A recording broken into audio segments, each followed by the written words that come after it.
bit long, but I'm going to get myself something to eat, and then I'll hop back in. But I'm going to stay on for now for a little bit, okay? Okay. And right. We caught you on live for that one. All right, perfect. Got you there. All right. How's it going, everybody? Welcome back to another Q&A, and it didn't go too well last night, but we're back. We're going to try this again. Maybe see if this will fix it up. And Steven's here. Oh, not yeah. Right away. Y'all?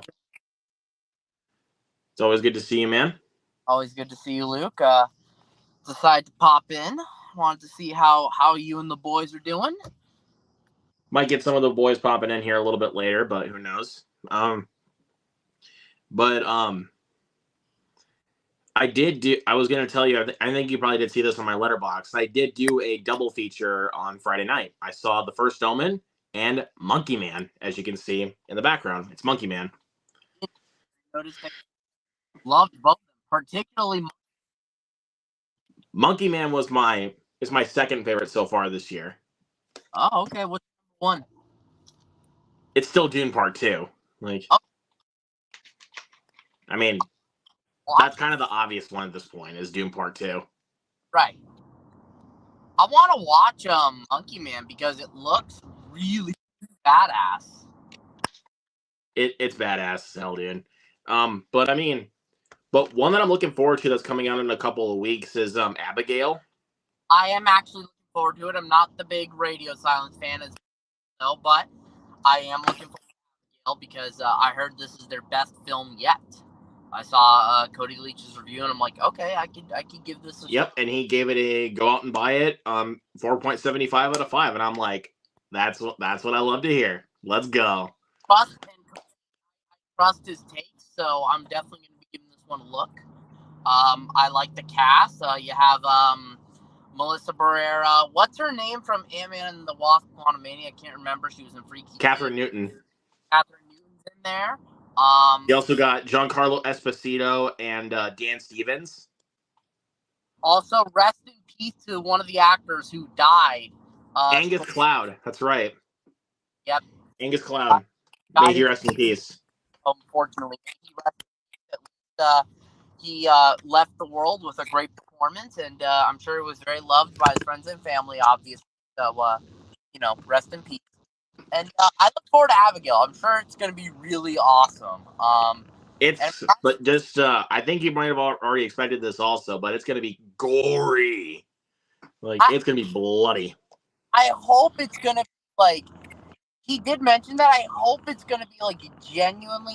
I'm not going to get high hopes for this part, but if it's practical, I'll be happy. If it's okay, and if it's CG, if it's like Renfield where there's a good chunk of practical effects, CG gore is very stylized and over the top, Mortal Kombat style, then we're in for a good time.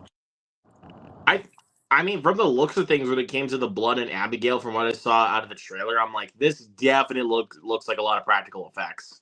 Then I be a lot of fun, and apparently it's very action heavy too, which I'm looking forward to. That should be a nice surprise. I fucking hate ballet. That's a good one-liner in the trailer. I wonder. Huh? Sorry, go ahead. I wonder. You said it's coming out in a few months.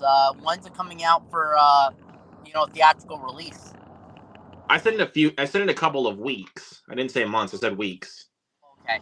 Well, shit, that's even better. Awesome. A couple of weeks from now, hell yeah. Yep. The week after Civil War is released, which I'm also really looking forward to. I might check it out. Alex Garland is a little bit of is an interesting director. I need to rewatch Ex Machina since I just don't know if I was in the right frame of mind when I saw that. I love Annihilation. Annihilation's fantastic. That's a great, really heavy science fiction movie. It's really good, dude. Annihilation's so good.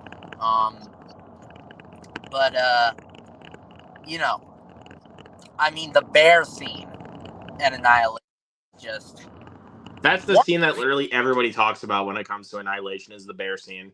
I know, and for good reason. That bear scene is, woo! It's intense Oh, shit. for sure, man. Intense shit. But we'll see what.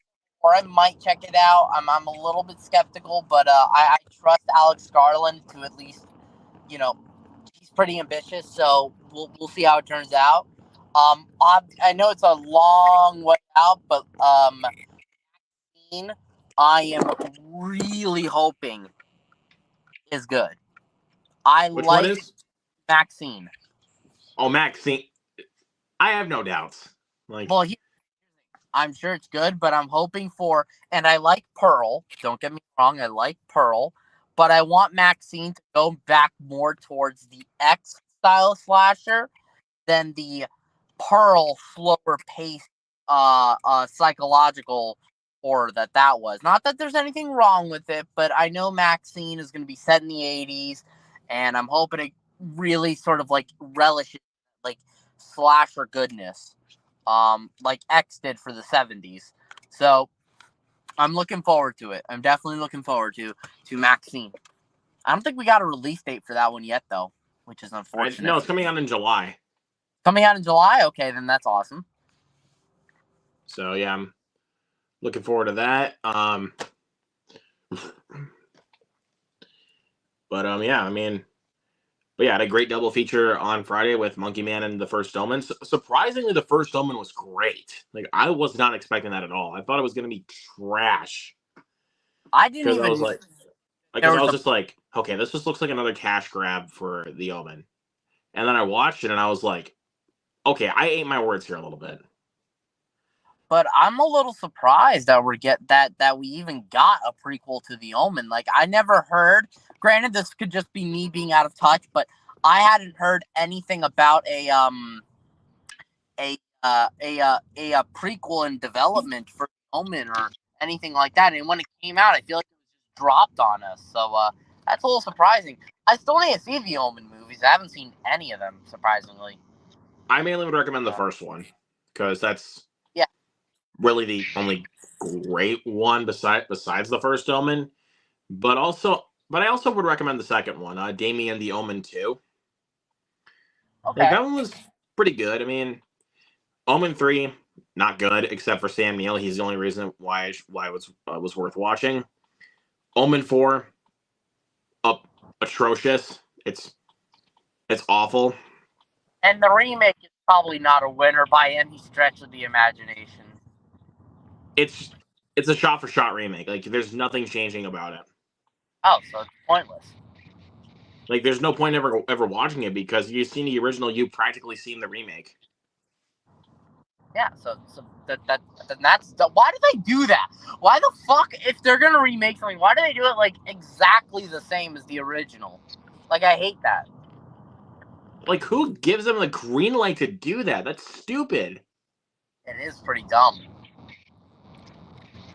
And I'm more of a, now to be fair, I'm also more of a fan of remakes that are completely different than the original. Like Dawn of the Dead, how it's completely different from the original. I like that remake quite a bit. I mean, I like some remakes more than the original. I mean, I can already sense this though. I'm not exactly 1,000% sure. Since I haven't seen it. But I already think I am going to prefer the Mechanic remake over the original Charlie Bronson movie. I haven't seen the Charlie Bronson. I want to see it because, Jan Michael Vincent and Charles Bronson teaming up together seems pretty cool. But we should already know that I probably would prefer the Jason Statham one. Yeah, I mean, you're more of a Statham guy. Exactly. Like, I love Jason Statham. Like, Oh,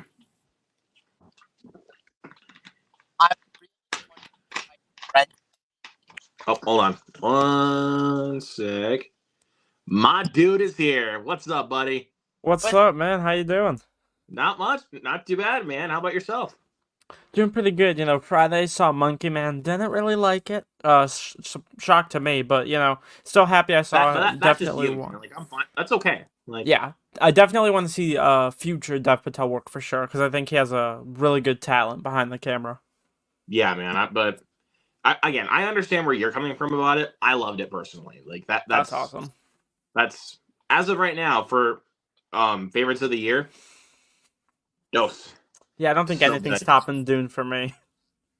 But you never know, man. Don't speak too soon. Right. I mean, Because- yeah, we could get a What banger. else we got coming up? We got Civil War coming up. We got Abigail coming up, which I'm already hearing great things about. So Yeah, the premiere was last night, and I'm hearing what I was hoping to hear about the film before its release. So I can't wait. yeah, for sure, man. Let's see what else we got.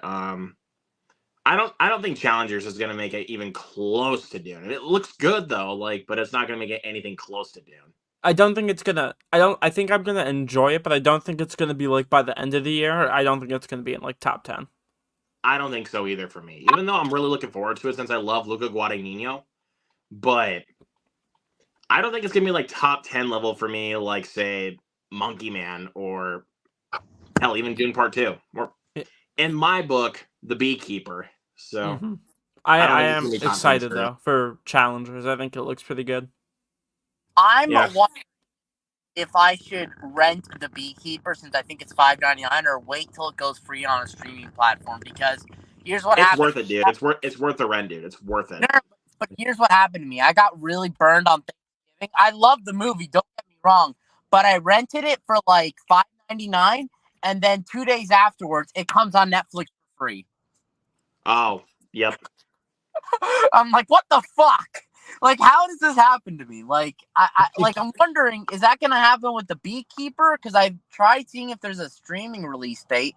It said it was coming out to I think MGM Plus, but I don't know. I didn't even know MGM even had a streaming service. So I think it's coming to Peacock. No, pretty that's, sure. no, it's an MGM movie, so it's also going to go to Amazon Prime. Oh, Okay. gotcha. okay, So, so if it was Universal, like Monkey Man or Abigail, then it would go to Peacock. Because I know, recently Lisa Frankenstein dropped on Peacock, and that's a Universal related release. I do So, plan to see that one. So yeah. again, watch it again. I mean, Yeah, Lisa, and we're gonna be doing a watch along this Halloween for Lisa Frankenstein. Like, I sure. remember enjoying it, so I am interested in picking it back up. yeah, I mean, and my Blu-ray's coming in on Tuesday, so I'm excited to finally have it in the collection. you I pre-order. forgot that it was coming out next week because it's that one. What else is next week? I know there's another pretty big release. I think It's this a week. shitty one for that matter. Oh, it's Night Swim. Yep. Yeah, it's a shitty one because I will probably get it because I know it's on Peacock. I thought about watching it because my friends came over yesterday. We watched. What did we watch? We watched The Sadness. We watched X, and then we watched Friday the 13th Killer Cut. I enjoyed The Sadness. I thought it was good, but extremely gory. It's Still it was my second time watching X, and I still love the movie. Gave it like 4.5 out of incredible. 5. Love it. Especially with the Maxine trailer tomorrow. Can't wait for that. And then I thought the killer cut of Friday the 13th was a little worse than the theatrical cut. Not crazy. I gave the theatrical cut 3.5 out of 5, and I gave the extended cut 3 out of 5, I believe. So nothing too major. yeah. So the trailer But- for Maxine comes out tomorrow. Yeah. yep. Oh my god, I'm fucking stoked. I am like jonesing right now. Holy shit. Yeah, I will Yes. definitely be doing a trailer reaction to that. I cannot wait because I love both X and Pearl, especially X. I think I like it more than Pearl, but I think both are great. Like Yeah, I can't Pearl. really tell you which one I prefer personally. I think they're both on equal point for me. But if I were to rewatch one more, it definitely would be X Yeah. for sure. But I mean, I'd say kind of the impact what made Pearl just a tiny bit better, maybe. But again, I can't tell you which one I prefer. I mean, depends on which day you ask me. I probably would say either one, but not. Yeah, they're But- close. I gave X a 9 out of 10, and then I gave Pearl, I believe, an 8.5, something around there. So both very solid movies, and I hope Maxine follows through for the trilogy. Yeah, for sure, man. I mean, I'm excited to see where they go with it. But I do want to say though, excuse me. Let's hit the comments here really quick because I've been ignoring the comments for almost 15 minutes. So Cinema Geek 100 is in the chat. What's up, buddy? Good to see you. What's up? Jared. What's up, Jared? Hey, Jared. Got some interesting pickups. Yeah, Gavin and I saw that in our group chat. So Yeah. he's got some good stuff, man. But I mean, if Mike was able to join by the time he gets back from dinner, which I'm not sure when, he might show us some of the stuff he got. But he did tell me, because he got a free box of movies, which is really cool. He told me he did get The Mechanic and War, a couple of Jason Statham movies. So I will say I haven't opened it yet, but I did get some pickups from Luke over here. I got some. Haven't opened it yet. It's on my desk right now. But when the rest of it comes, I'll be doing the rest a video. is coming tomorrow. So and there's 2 in that package, and there's Okay. 3 more in the one that's coming tomorrow. So Well, again, thank you so much for that. I mean, I haven't looked inside. I can't wait to see what's inside it though, because I'm very excited. I'm not gonna tell you what the movies are though, but what all I will say is be prepared for what we got coming up. Ooh, Just be prepared. okay. No spoilers, because I mean I'm just trying to give you an idea, not spoiling anything, because if I spoil it, that's ruining the surprise. Oh, that's interesting then. Yeah, be prepared there, buddy. All right. Let's see. If you guys need some titles, I have some titles that I'm looking to get rid of. If you guys are curious, just I'll tell you. I'll have to go back home and see which ones I'm getting rid of. But I'm looking to trim the fat of my collection and only keep because there's a few movies that I don't like that were blind buys. So if you guys are curious, I'll let me know. Yeah, well, I'll probably have to send Gavin. I'll probably have to send you his email to get that figured out. Cool. I will say Jared is absolutely right about this Lion King comment. Yeah. Did you see the stills for Mufasa that was released online? It looks awful. I don't even care by this point, to be honest That's with you. fair. It's coming out the same day as Sonic the Hedgehog 3, which I'm seeing that in a heartbeat over Mufasa. Yeah, I think today is the 2-year anniversary of Sonic 2, I want to say. That is tomorrow. Tomorrow, gotcha. And when I saw Sonic the Hedgehog 2, I saw it opening night on April 8th. One of the best theater experiences I've ever had in my life. It was so much fun. I had a great theater experience with that one too. Especially, it doesn't happen much, but I do remember when the film ended that the theater clapped, which was so fun. Especially for Sonic 2, I wasn't expecting that, and of course, Shadow. That's when I got excited. Shadow's my favorite. When I found that, when I saw that, I was like, no way. I know. I was acting like a freaking 5-year-old, dude. I swear to you, man. That was. I can't wait for Sonic 3. I definitely would say I prefer Sonic 2 to the Mario movie in terms of recent video game movies. But that's also because I don't know why it's not like I prefer one character to the other. I just like what the Sonic 2 was doing more. Just the way you see the movie is basically how you would prefer it. Absolutely. And I mean Sonic 3, we're getting Shadow. I think they're going to do awesome stuff with it. Ben Schwartz is perfect as Sonic. I can't wait to see where we're getting back Idris Elba as Knuckles. Which, speaking of Knuckles, we got 2-3 weeks or something until we get the show on Paramount. Dude. I think if I think in regards to all everything media, I think for as of what's coming up, that's probably my number 2 most anticipated piece of media of the year is Knuckles. I can't wait. I thought I first watched the trailer and I was like, I don't know, and then I rewatched the trailer and I was like, okay, nah, this looks awesome.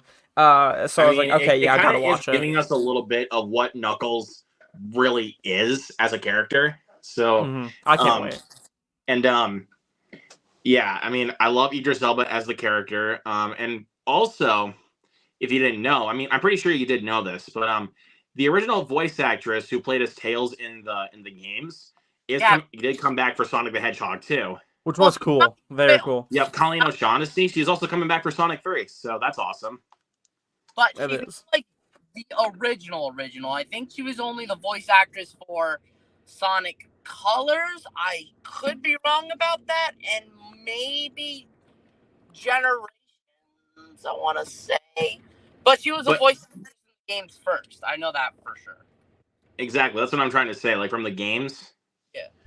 That's what I was trying to say for the original voice actress from the games of Sonic the Hedgehog that played Tails is what I was thinking at. But besides the point, But yeah, I mean, I'm so excited for Sonic 3, top 10 most anticipated of the year. It's gonna be so good. Very excited. Like Sonic Adventure 2 in one big game. If they do that, I will be fucking excited because they already have. I don't know if you guys know the song "Living On" from Sonic Adventure 2. That's gonna be in the the movie. Which, if it is, I'm gonna be like stoked because that song. Yes, for sure, man. I mean, I'm a big Sonic fan, so I mean, I'm excited to see what else they're gonna offer with the movie. Oh, Mhm. Another thing, but slight takeaway from movies. But did you hear they might be re-releasing Sonic Heroes on modern platforms? Really? Yes, but that's I love that game. I love that. I just figured you want to know that that's a rumor that they might remaster it and put it on Switch, PS5, Xbox Series X. Figured you want to know that. I knew they were doing Generations. Let's get the show on the road here. What's up, Cam's in here. guys? How's it going? Good to see you, man. Who is Good to it? see you too. But I will Cam. say, speaking of Sonic, I will say, regards to like re-releases, I know that this year we're getting Sonic and Shadow Generations, which I Yeah. love Sonic Generations. I can't wait for that. So Yes, I'm very excited That's for gonna be that. tons of fun, dude. And then for movies, what else is most anticipated? I'm looking Twisters, forward to easily. what? Twisters. I haven't seen Twister, so I don't have a frame of reference. But I saw the trailer; it looks decent. I think it looks awesome. I think Twisters looks awesome. Haven't seen the original. I have to get on that. But I thought Twisters. We are watching it in looks July fun. before Twisters comes out, so Good to know. Because So I that think way we Twisters can- looks fun. But I mean, like, we got... I will admit, because we're getting the trailer Tuesday, I'm very, very skeptical on Joker. On Joker Follow You Do. I'm very Joker? skeptical. Yeah, I'm excited for Deadpool. Deadpool. I'm definitely very skeptical on Yeah. it. But I'll be the first to say I'm stoked about the jukebox musical element if the jukebox musical parts of the movie are taken from Harley's perspective, because I think that will make more sense than if it's from Joker's Yeah, perspective. But I here's agree. the thing. Here's where I'm a little bit conflicted with Joker. A la trois, oui, whatever the title's called. Fully you do. Fully ado. Okay. Do we need it? Joker's kind of like a standalone movie. That's where I'm coming conflicted on. Yeah, I get that. Yeah. And then I Joker- love Lady Gaga. I really do. But I don't know if she's Harley Quinn. You never know. Just That's I'd true. say wait until you see the trailer to kind of make your own thoughts if she really is gonna relish Harley Quinn. But I heard a wanna, voice point out- clip of hers come out that got... I believe it was in like a little promotional thing they did, and we heard her voice, and it sounded good. It Yeah. sounded good. And I the think first she Joker is captured... one of my all-time favorite Yeah. DC movies. It's either that or The Flash for my all-time favorite DC movie. But Ooh. so Yeah, I'm that's fair I'm enough. just excited by a fault for the sequel because Joaquin Phoenix is my favorite Joker. I think Todd Phillips has had enough time to cook up for Joker, and so I'm very excited for what we're gonna get, and I can't wait for the teaser. I get I it. do also want to point My this out view. though, really quick. Sorry that I'm cutting you off, Steven. No, it's I cool. want to point this out because this will definitely make some of my friends happy that when I saw the first Omen on Friday night, I finally saw the trailer for Deadpool and Wolverine. Let's oh go. my I god! finally saw Did you it. like it? You remembered it because I have a shot of it up behind me. Is that Yeah, it? I saw Deadpool there, and I was like, okay, yeah, I better point this out. 'Cause Which I is- was like, I've said it I wasn't 1,000 even- times. Let me just preface this here really quick. Yeah. I'm not like, oh my god, it's gonna be amazing. I'm like, looks good. Like, Yeah, I same. think it looks good. I would I'm argue not, like, I'm in jumping the up and same down camp for it, as to be you, Luke. completely honest with you. I'm not like overly excited Me for it. too. Say like Alien Romulus, which Oh, I I also can't Oh, I'm wait. not for the excited first for that Omen. at all. I'm so excited for Alien Romulus. Me, not at all. How? I mean, I granted, I'm someone, I haven't seen many of the films. I've only seen the first Alien, and I thought it was okay, like a 6 out of 10 film. One, Fede Alvarez, phenomenal director. His Evil Dead movie is my favorite of the franchise. Look, 2, it looks awesome. here's the thing, and this is just my opinion. If you guys are excited for Alien Romulus, that's fine. I haven't seen the trailer yet. Keep that in mind. But I just don't think it's needed because I don't Fair really love anything Alien post 1 and 2. 1 and 2 are great, and then after that, it's like you kind of lose me. I Fair mean, enough. I think that's fair. I definitely would say watch the trailer, because it's like a Okay. minute, and I think if you're going to watch a trailer for like a horror film, I think it is a great one to do so because it doesn't give away much. But it's set. I know it's Yeah. set between Alien 1 and 2, but it's also very standalone. I would say at least try the trailer, see if it Yeah. excites you, because I think it is very much so excited me regarding the film. It looks really, really good. I It does. also, part of me is a little bit bummed that Neil Blomkamp never got to do his Alien movie either, because I think that would have been cool. Yeah, but Not a bad director, I will say. Neil Blomkamp, he's solid, but I mean, Fede Alvarez, he knows No, how to I make agree, some Fede scary crap. So I Abigail mean, if films- you guys need to watch another good Fede Alvarez movie before you see Alien Romulus, please watch Don't Breathe. It is great. I like Don't Breathe. never seen it. Oh, it's You great. guys got to check out Don't Breathe. I That do. movie is Or heavy. Evil Dead has both cuts. I think the theatrical and the unrated cut of Evil Dead I've are only both seen like the very theatrical solid. cut. I do need to buy the Blu-ray for the extended cut so I can watch that out. I have the 'Cause, Blu-ray. I don't remember if it's the extended cut and just the theatrical, or it's both. But I mean, I've seen both cuts and they're both great. Yeah, I just have the theatrical cut because it's this cover. I Well, do. the I think extended that's my cut is more gore, so I slightly. I mean, of prefer course. it. I mean, I expected that. Like, Yeah. I expect that like sometimes with director's cuts with these types of horror movies to have a lot more gore. Hey, Like, you know what pisses me off? Evil Dead 1 and 2 are out of print now on 4K, so I have no way of getting the 4Ks. I have to get the Blu-rays now. I have the Blu-ray. I have a Blu-ray. Luke, you looked the shocked when I told you that. I'm surprised. I'm just lucky to have the 4K for the second one. Yeah, I do too. I have the 4K for Evil Dead 2. I have the standard Steelbook Blu-ray for Thanks, Cam. He's grabbing mine. But I have the standard Blu-ray Evil Steelbook. Dead, but it's another horror movie that's like are more horror movies that are super hard to come by in physical media nowadays that Gav owns. He owns 28 Days and Weeks Later. Yeah, and I'm pissed about that because I need those in the collection. But I was gonna show you the. You can still find the here's my DVDs set of for a Evil Dead decent stuff. price. So yeah, But that's here's the the Steelbook. Yep, I have got that one. And then the 4K Also Evil have Dead that 2. one. Yep, there it is. And then lucky son of a bitch, you have the slipcover. I do have the Lucky you. slipcover. Yep. Lucky. Flip cover in all its shiny glory. Well, here's a good one though. For the You have that slipcover. Army of Darkness Steelbook, though. That's pretty sick. Yeah, this one right here. I just have the standard. I have the Screwhead edition Blu-ray for that one. So there's that. Now, but here's one that I didn't think I'd get the slipcover for this one when I ordered off of Amazon. Daybreakers. I still need to see that movie. Yeah, same. This might actually come as a hot take, but this actually is my favorite vampire movie. Over Wow, Fright really? Night and the Lost Boys? I love them both. Don't get me wrong. I just like because of how unique Daybreakers is. Like that's why I prefer that one. Like It is Yeah. a unique concept from what I've heard, like farming humans. Like that yeah, shit. exactly. Like so yeah, Here's like I said, there's Army of Darkness. Here's the remake and Evil Dead Rise. Oh yeah. Oh yeah, I have the Okay. Blu-ray for Rise. On the quick topic of vampire movies, here's a great one that I own on 4K. Nope. Oh no. Oh no. You couldn't even get through that shit. No, I couldn't. I was too bored. I didn't finish it. I will say my favorite vampire film is I don't know how much if it's a controversial take, at least right now, because we have Nosferatu coming out in December, which probably will take it. But right now it's Renfield for me. It's my favorite vampire film. I wouldn't Good- say it's good. my very favorite, but I love it.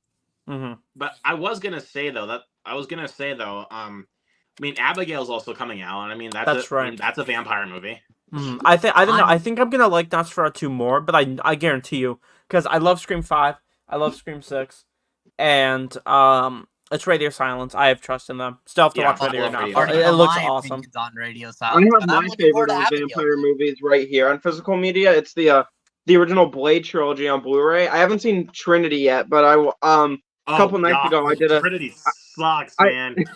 I did a double feature. I watched Blade, and then me and Mike hopped in a call and we watched Blade 2 together, and it was so much fun. And the movies I are love fantastic. I love the first two Blades. Like those Yeah, are awesome. I haven't seen. I'm even debating if I'm even gonna watch Trinity just because the first two are so good. And I don't Yeah, want. I mean, I don't I want get to ya. tarnish it.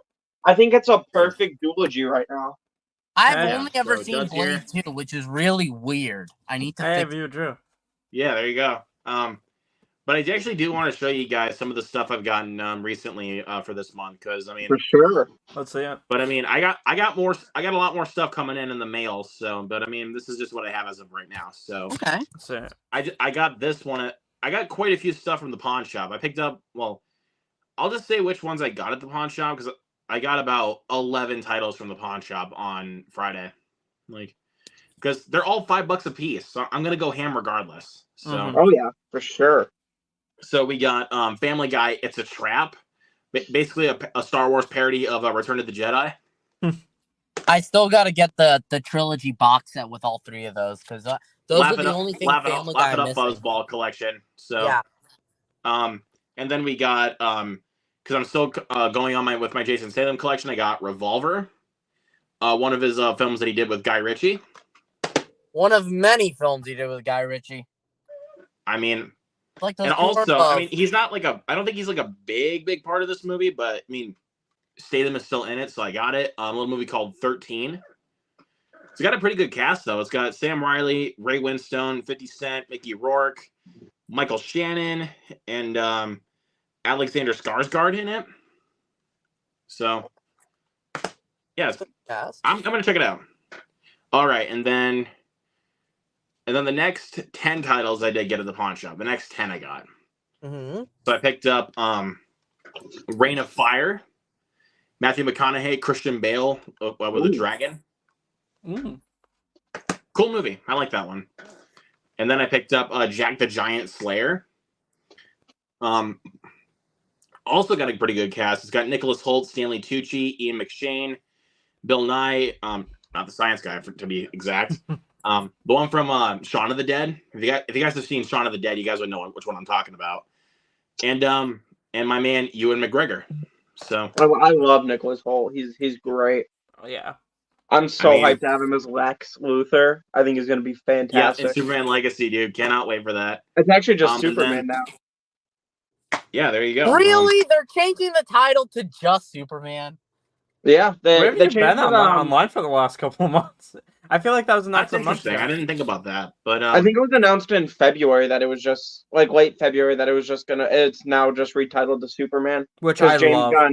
As James Gunn like finished up the script, he realized that was a more fitting title than I- Superman Legacy, which Plus, makes it's sense. I feel like technically if the they first did like one a called story with Superman. Superman's son, that'd make more sense to have a Legacy subtitle. And this is the first film called Superman as well, because we had Superman the movie with Christopher Reeve. yeah, which was because technically it. it's just called Superman the movies. So I mean, it's not. And then there's Man of Steel. So the first one called exactly. Superman. So there you go. Perfect. And then, and sometimes whenever you buy stuff at the pawn shop, you got to sometimes look for the old school stuff, which I did. Mhm. So I found a little movie called MacArthur, starring my man Gregory Peck. Oh, I've heard of that one. Yep, directed by Joseph Sargent. I'm not sure. I'm not familiar with his work, but I saw Gregory Peck on the cover, and I was like, okay, sure, I'll buy it. Yep. And then we got now. Don't ask me why this is the only one I have at the moment. I ordered the other ones, so they're going to be coming in here pretty soon. So I picked up Tremors 5. This is not a good movie, like really at all. But I kind of enjoy it as kind of a guilty pleasure. I mean, the Tremors movies are kind of guilty pleasures in general. So, I love Tremors 1. except for the first one, though, I absolutely love the first one. Like Kevin Bacon, I mean, gotta love it. And then we got Looney Tunes Back in Action, one of my childhood films. No. I mean, dude, Brendan Fraser in a Looney Tunes movie. Come on now. And then we got the pseudo sequel to Knocked Up called This Is 40. I mean, Paul Rudd's in it, so there you go. I mean, it's got a pretty good cast overall, actually. Who else is in it? Leslie Mann, you got John Lithgow, Megan Fox, but I mean, the only time she can really put on a performance is like Until Death or Jennifer's Body, to be completely honest with you. I didn't Um, think she was awful in the Ninja Turtles movies that she did with Michael But Bay. she wasn't great, but she wasn't great, but I mean, she didn't do like, but it's not like her worst performance yet. Like, I'll just say that. Like, those Yeah, are I not don't her, think she's a Body. good That April goes to O'Neil. She just freaking, does not fit the role. Well, I of agree. She's April not That goes to fit for freaking April O'Neil. I thought she was Expendables, fine because- though. that goes like her worst performance goes to Expendables because she's just a shrieker, just shrieking at Jason Statham. Like, She's funny in that. She's not funny in that movie. The whole movie's funny in the wrong ways, to be completely in the honest. wrong way. I kind of want to rewatch it again because I thought it was hilarious. It's I don't terrible. think I'd even call it hilarious. Like, I was just suffering for my watch of it. I was laughing. So. Same here, Cam. Same here, man. I was suffering through that. Yeah, that was and I was the son of a bitch that saw it in theaters.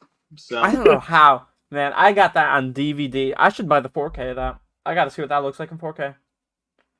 I don't even know how it even look in 4K, to be honest with you. I have, like I'm not even kidding you. Look at that. Oh yeah, you got the 4K one. Listen though, I'll say this. Let me just say this though. Let me just say this. I was only gonna buy the Blu-ray for this thing. There were but when I went to go get it, the same day I saw X and Oppenheimer, there were no Blu-ray copies. So I was like, "Fuck it, I'll buy the 4K." At least you got Saw X.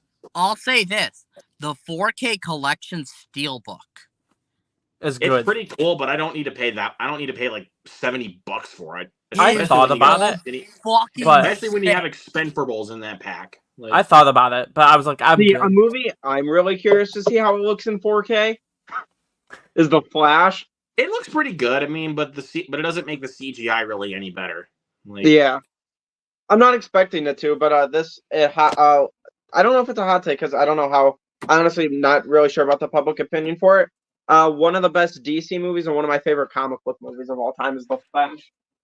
I have 2 copies of it right here, dude. Oh yeah, you got that steelbook and you got that 4K. Very nice. I'm like the one person here who does not like The Flash at all. It took me a little bit to really come to it, but the last couple of times, like the first couple of times after the theater when I watched, I was like, bro, I was being really hard on this one, man. This is pretty awesome. It's awesome. I've seen it 3 times now, I think. 3 or 4 times. I've seen it, I think, like 5 times. 5 times. Yes. I really enjoy it. Every single time I've watched it. I think the suits in the movie are fantastic. I love how the movie is very comic booky. And yeah, I think we have Michael Keaton back, which is just awesome. Yes, it's so cool. I think that a lot of the when he does that, and then when he shows him that, and then they blare, "Oh, the recounters salute your solution." I was like, "Oh, hell yeah!" Let's go. Probably the best fight scene in that movie. But the movie has such good emotion scenes, like the grocery store. Oh God! Don't even talk about it right now, dude. I'm gonna cry. Yeah, I just want to mention about it that I relate so closely to it. I also lost a parent. I lost my father when I was young due to cancer. So having a superhero movie with representation of a character who's lost a parent and wants to get moments back, I love seeing that in a superhero movie with one of my favorite superheroes. That scene is great. It is definitely probably one of my favorite scenes in the film.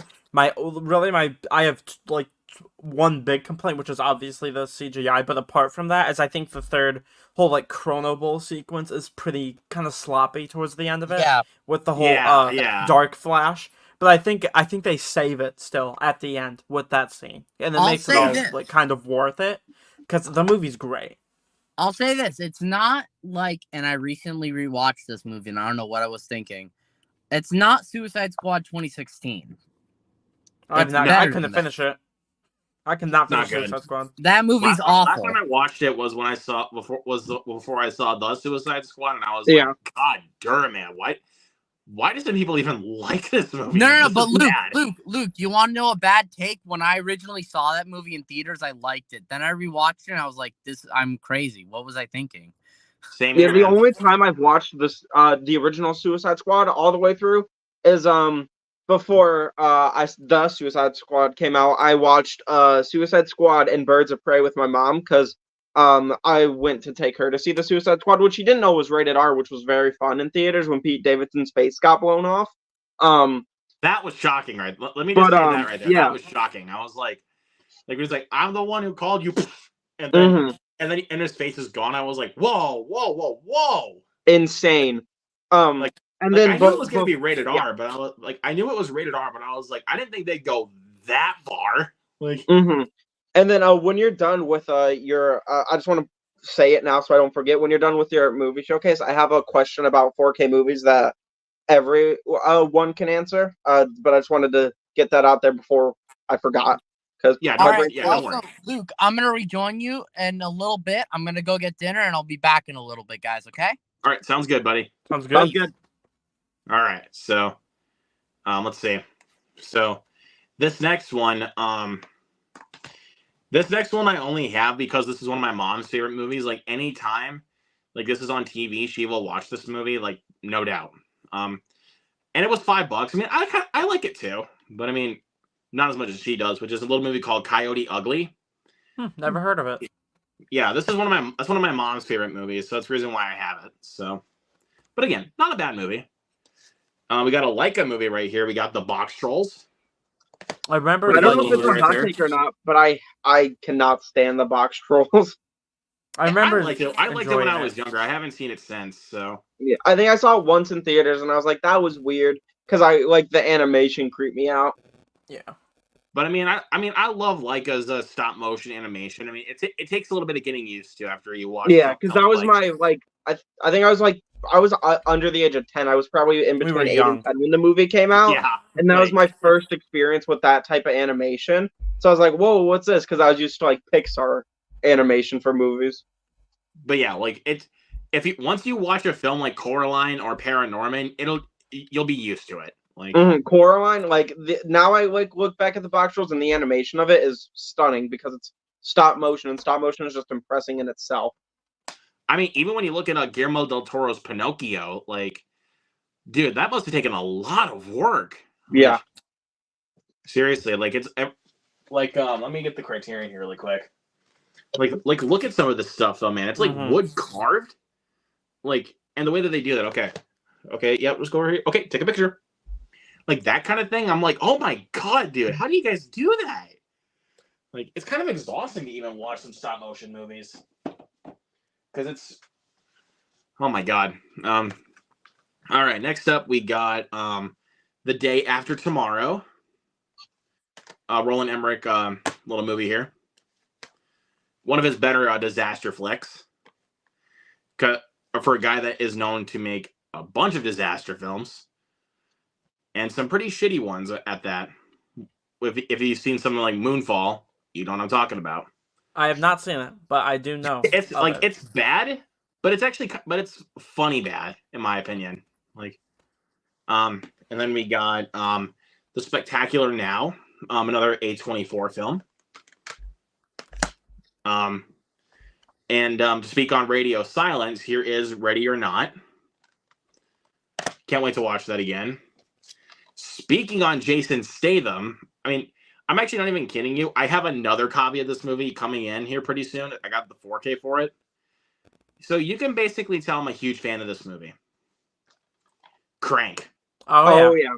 I'm so hyped for the watch along later this month. I cannot wait to watch Crank for the first time. On Tuesday. Keep it set, dude. Yeah. Tuesday. Coming. Let's go. And dude, I actually found a copy on eBay with a slipcover, and I was like, hell yeah, I'll buy that. Like, Yes. And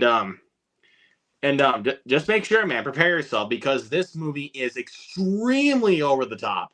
Like, And I cannot wait for that. Yeah, I'm very excited.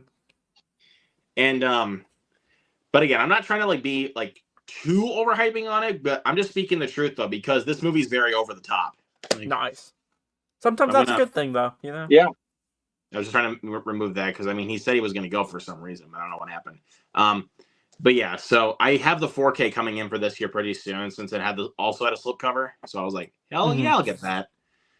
But underneath, obviously, is the original Blu-ray for I really Crank. like the rainbow effect on it. When you move it, That's that's what really they cool. used to do. That's what Lionsgate used to do with some of their Blu-rays. Like, That's really cool.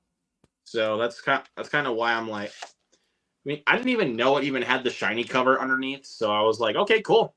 I'm even happier with my purchase because movie freaking rules, dude. But I mean, also when we do Crank 2 next Sunday, I'm actually really excited to see what you guys think of that one. Cause Yeah, I'm excited for that one's a little bit crazier than the first one. Like, I can just say that. I mean, again, not trying to overhype it, just letting you guys know what you're in for. Cause Yes. both Crank movies are pretty freaking crazy and blissfully over the top. Like, because I mean, I've told the story multiple times, but it's too funny not to tell. When Mike and I watched it, him and I were just laughing our asses off pretty much throughout the entire movie. Like, because I got him the 4K for it, so Gotcha. I wanted to watch it with him, and because I've been trying to get him to watch. I mean, that's the movie where I'm trying to get everybody to watch it, like, because I mean, if you guys love Jason Statham, this is probably going to be the movie for you. Like, I don't think I've seen many Jason Statham movies. I think the only one I can think of that I've seen besides Expendables is the Meg one. I've seen both Megs. They're interesting. I've been collecting pretty much all of Jason Statham's movies. I'm still trying to collect all of them because I mean I'm just a fanatic. So yeah, I have Crank, I have a Revolver 13, got what else we got? We got Redemption, we got Killer Elite, which I actually did rewatch last night. I liked it more the second time I watched it. I was a little bit harder on it when I first watched it. I was like, this is so average. Watched it again, I was like, okay, maybe myself the same thoughts, but I liked it more rewatching it. It's not great, but it's still pretty good. But this one though, dude, Death Race. This movie's fucking kick ass. one of the better Jason Statham movies. So let's see, and then we got one of the Walmart Mondo steelbooks that we got here. Guardians of the Galaxy, and this was the last MCU film I needed on 4K to complete that because I was like for a while that was the last one I needed. So yeah. And when I found out they were released, but I was like I can't really pull the trigger on this right now. I can't do it. Like, but when I found it, I was like, my shelf of movies. I'll show Gavin. Let me see. Let's dart back to that really quick. I want to put you on solo layout to see it. Okay. Yeah, I'll show off the movie shelves by me. So this is Gavin's. It's huge. It goes all the way to the bottom. Down there. And then if we walk over to mine, this is all MCU up until the X-Men trilogy. And then I have some kind of miscellaneous stuff. But I have most of the MCU movies on Blu-ray. I have a couple 4Ks. But I think I'm only missing like 2 MCU movies. Or maybe even 1. And then I have all of them, which I'm gunning for. I have every single one of them, so yeah. And I want to get the steelbooks for I think I have the WandaVision one somewhere around my house, but I remember you buying it. Yes, and so I need to get Moon Knight when that comes out and Falcon and the Winter Soldier. I definitely will be buying those for sure. I'm getting at least Obi-Wan Kenobi. As much as I don't love this show, I do want to own it. I mean, fair enough. I mean, not everybody does, but that's fair. But I want to support the Steelbook stuff for Disney Plus, so they keep making, keep putting the show on. That's also why I bought the 2 seasons of Mandalorian as well as Loki and WandaVision. That's the reason why I bought those. And I will keep saying it: put Hellraiser on physical media. If you put Prey on physical media, give us Hellraiser, please. Yes. But I always save this one for last because this one is my most proud purchase right now. I was debating on buying this thing for years. Like, I'm not kidding you. Years. But when I finally found it, I mean, this was the last copy on the shelf. The same time I got the Guardian Steelbook, I had to pick it up. Like, because I am a huge fan of this big action franchise. I grew up with them. And I know I'm kind of doing too much build-up, but I'm like, I'm just trying to gush about how much I love this franchise when I was younger. Oh, yeah. And this set for all these movies was $80. So it's quite a few movies. Let me just say that. It's quite a few movies. So I pulled the trigger on the James Bond collection. Oh, awesome. All 24 movies. Dang, I didn't know there were that many. Wow. Well, technically now 25 because of No Time to Die, but I have that one separately. But I still remember. This was all the way from Dr. No to Spectre. So All 24 movies. I still remember going to the cinema to see Halloween Kills, and I remember looking at the little board thing that had all the show times on it, and I was looking, and I was like, oh yeah, there's the Halloween Kills show, and we're going to it, and I looked down, and I saw James Bond 25 is what they had it as, and I was like, there's 25 of those? I was so confused, because I didn't know much about James Bond at the time. I was like, jeez. I mean, I grew up watching a lot of the James Bond movies. I mean, I think it was 2015 when I started to get that James Bond obsession because Spectre was coming out. Like I watched those movies on repeat, like over and over and over again, even before Spectre came out. Like I was a big fan. So I actually like the way that you can take off the set right here. This is pretty cool. And it actually lists all the movies on this little set right here. That's cool. You can't see it very well because obviously it's really small. But once you get this set, though, you'll see what it is. But and they're all on 3 separate Blu-rays. So this one is from 1962 to 1977. So it's got Dr. No, From Russia with Love, Goldfinger, Thunderball, You Only Live Twice, On Her Majesty's Secret Service, and Diamonds Are Forever. So the first 5 Connery movies, and then the only George Lazenby James Bond movie, which was On Her Majesty's Secret Service, and then Diamonds Are Forever, which was his last James Bond movie for Sean Connery before. Never Say Never Again does not count, by the way. Like, that's not really a Bond movie. And then the first 3 Roger Moore James Bond movies are on here. Live and Let Die, Man with the Golden Gun, and The Spy Who Loved Me. Again, I know it's a lot of movies. So... So, and then from 1979 to 2002, wrap your head around that. We got Moonraker, For Your Eyes Only, Octopussy, and A View to a Kill. Yeah, that's right. So the last 4 Roger Moore films. Then we got the 2 Timothy Dalton ones in The Living Daylights and License to Kill, when the Bond franchise really started to go dark, especially with License to Kill. I think that's the darkest one of the franchise, actually. And then we got the 4 Pierce Brosnan ones in GoldenEye, Tomorrow Never Dies, The World's Not Enough, and Die Another Day. And then the 4 Daniel Craig movies on this one: Casino Royale, Quantum of Solace, Skyfall, and Spectre. So I have like a James Bond question, because so is it like every time they get a new actor for Bond, is that like a reboot? Or is there like a in movie like explanation for it? It's just a new like. For a while, though, it was an adaptation of the Ian Fleming novels for each one. But I mean, I don't necessarily know exactly. They don't reference like the other ones really. Like, so yeah, there's that. But I don't know who we're gonna get next for James Bond though. After Daniel Craig, because No Time to Die was his last one. So I think there were rumors going around that it was going to be Idris Elba.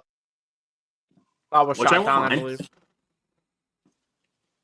I know there was rumors for Aaron Taylor Johnson to be James Bond, which I wouldn't mind either. So let's see. Oh, fucking A, dude. Why? Of course.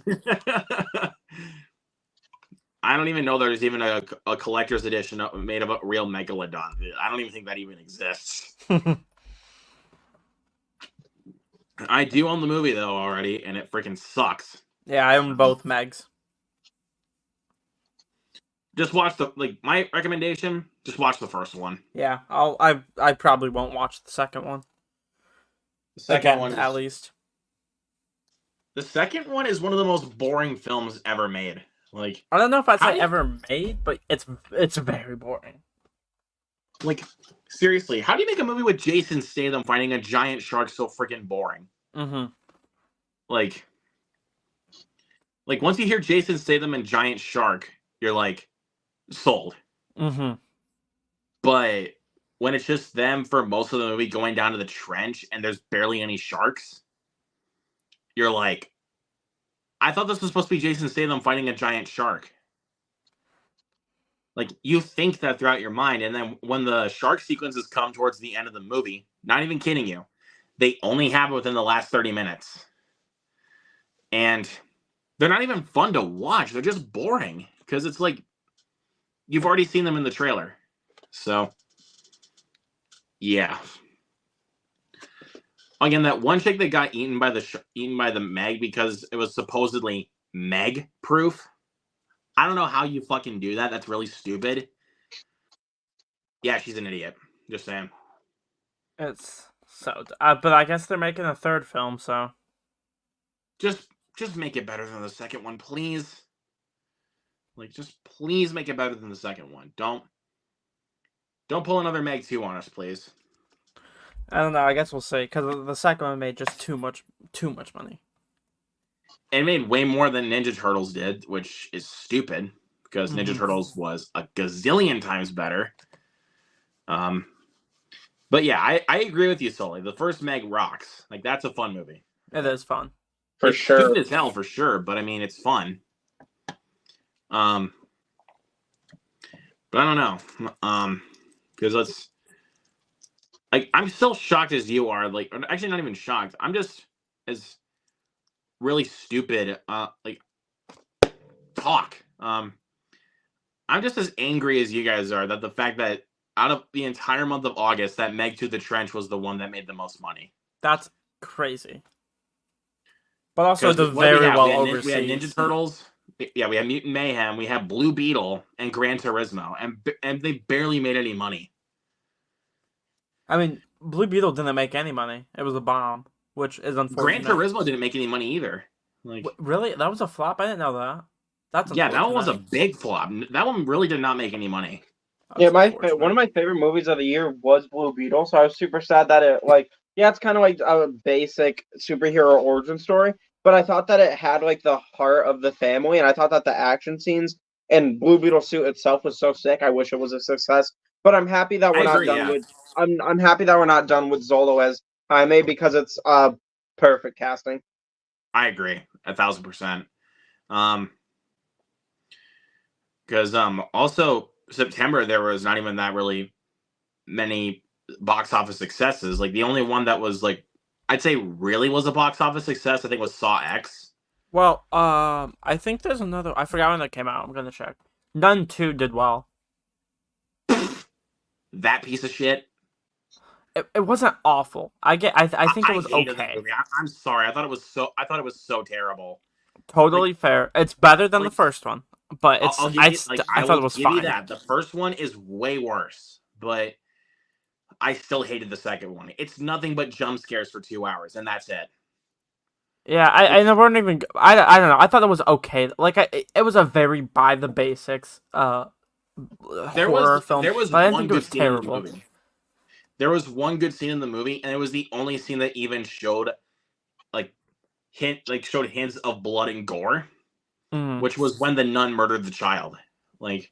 Yeah, I will that say was literally the only scene where they actually showed any gore, which I liked. I was like, okay, there you go. I like it. The rest of the movie, I was just like, and then anytime there was a jump scare, like, I'm not even kidding you. Anytime there was a jump scare, I literally yell out, "Boo, bitch!"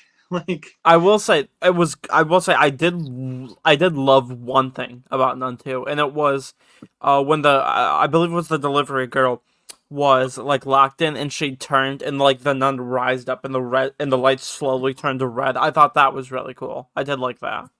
Okay, yeah, I'll give you that. That was pretty cool. But when they reveal like what the devil is, though, I was like, are you fucking kidding me? Like, I want to shout out Zach Goller here for a second because I have to give him mad props for this. When it was revealed that it was a goat that's the devil, he laughed his ass off. Yeah. And he did not care, man. And I was like, well, good, because movie sucks anyway. But let's see. October was pretty well for movies. We had extra ship bullshit. Which didn't do great. I know it didn't do very well, but it did well at the box office. But in regards to critical response, it did terrible. Which I am a defender of The Exorcist Believer. It is a good movie. It's not a great movie. No, I recently rewatched it. It is a great movie, and it surpasses the original in every way, I think. Okay, I will Okay, let's just move on.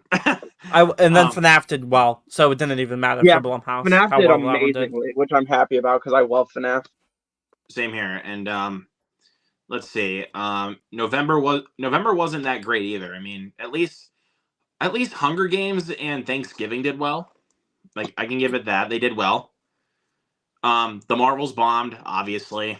Mhm. Unfortunately, I had a great time with them. That was my I first enjoyed the movie I Marvels ever. quite a bit, man. That was Yeah, a that was my blast. first movie. That movie holds a special place for me. Is the first movie I saw in IMAX, which was a really fun time for me.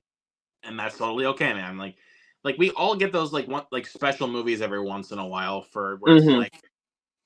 it's for like a special occasion, like why you love it so much. Like for me, Mhm. that movie last year was Thanksgiving. Like Yeah, why which I loved it so in the much because movie I in was going itself is through a rough time in amazing, my life.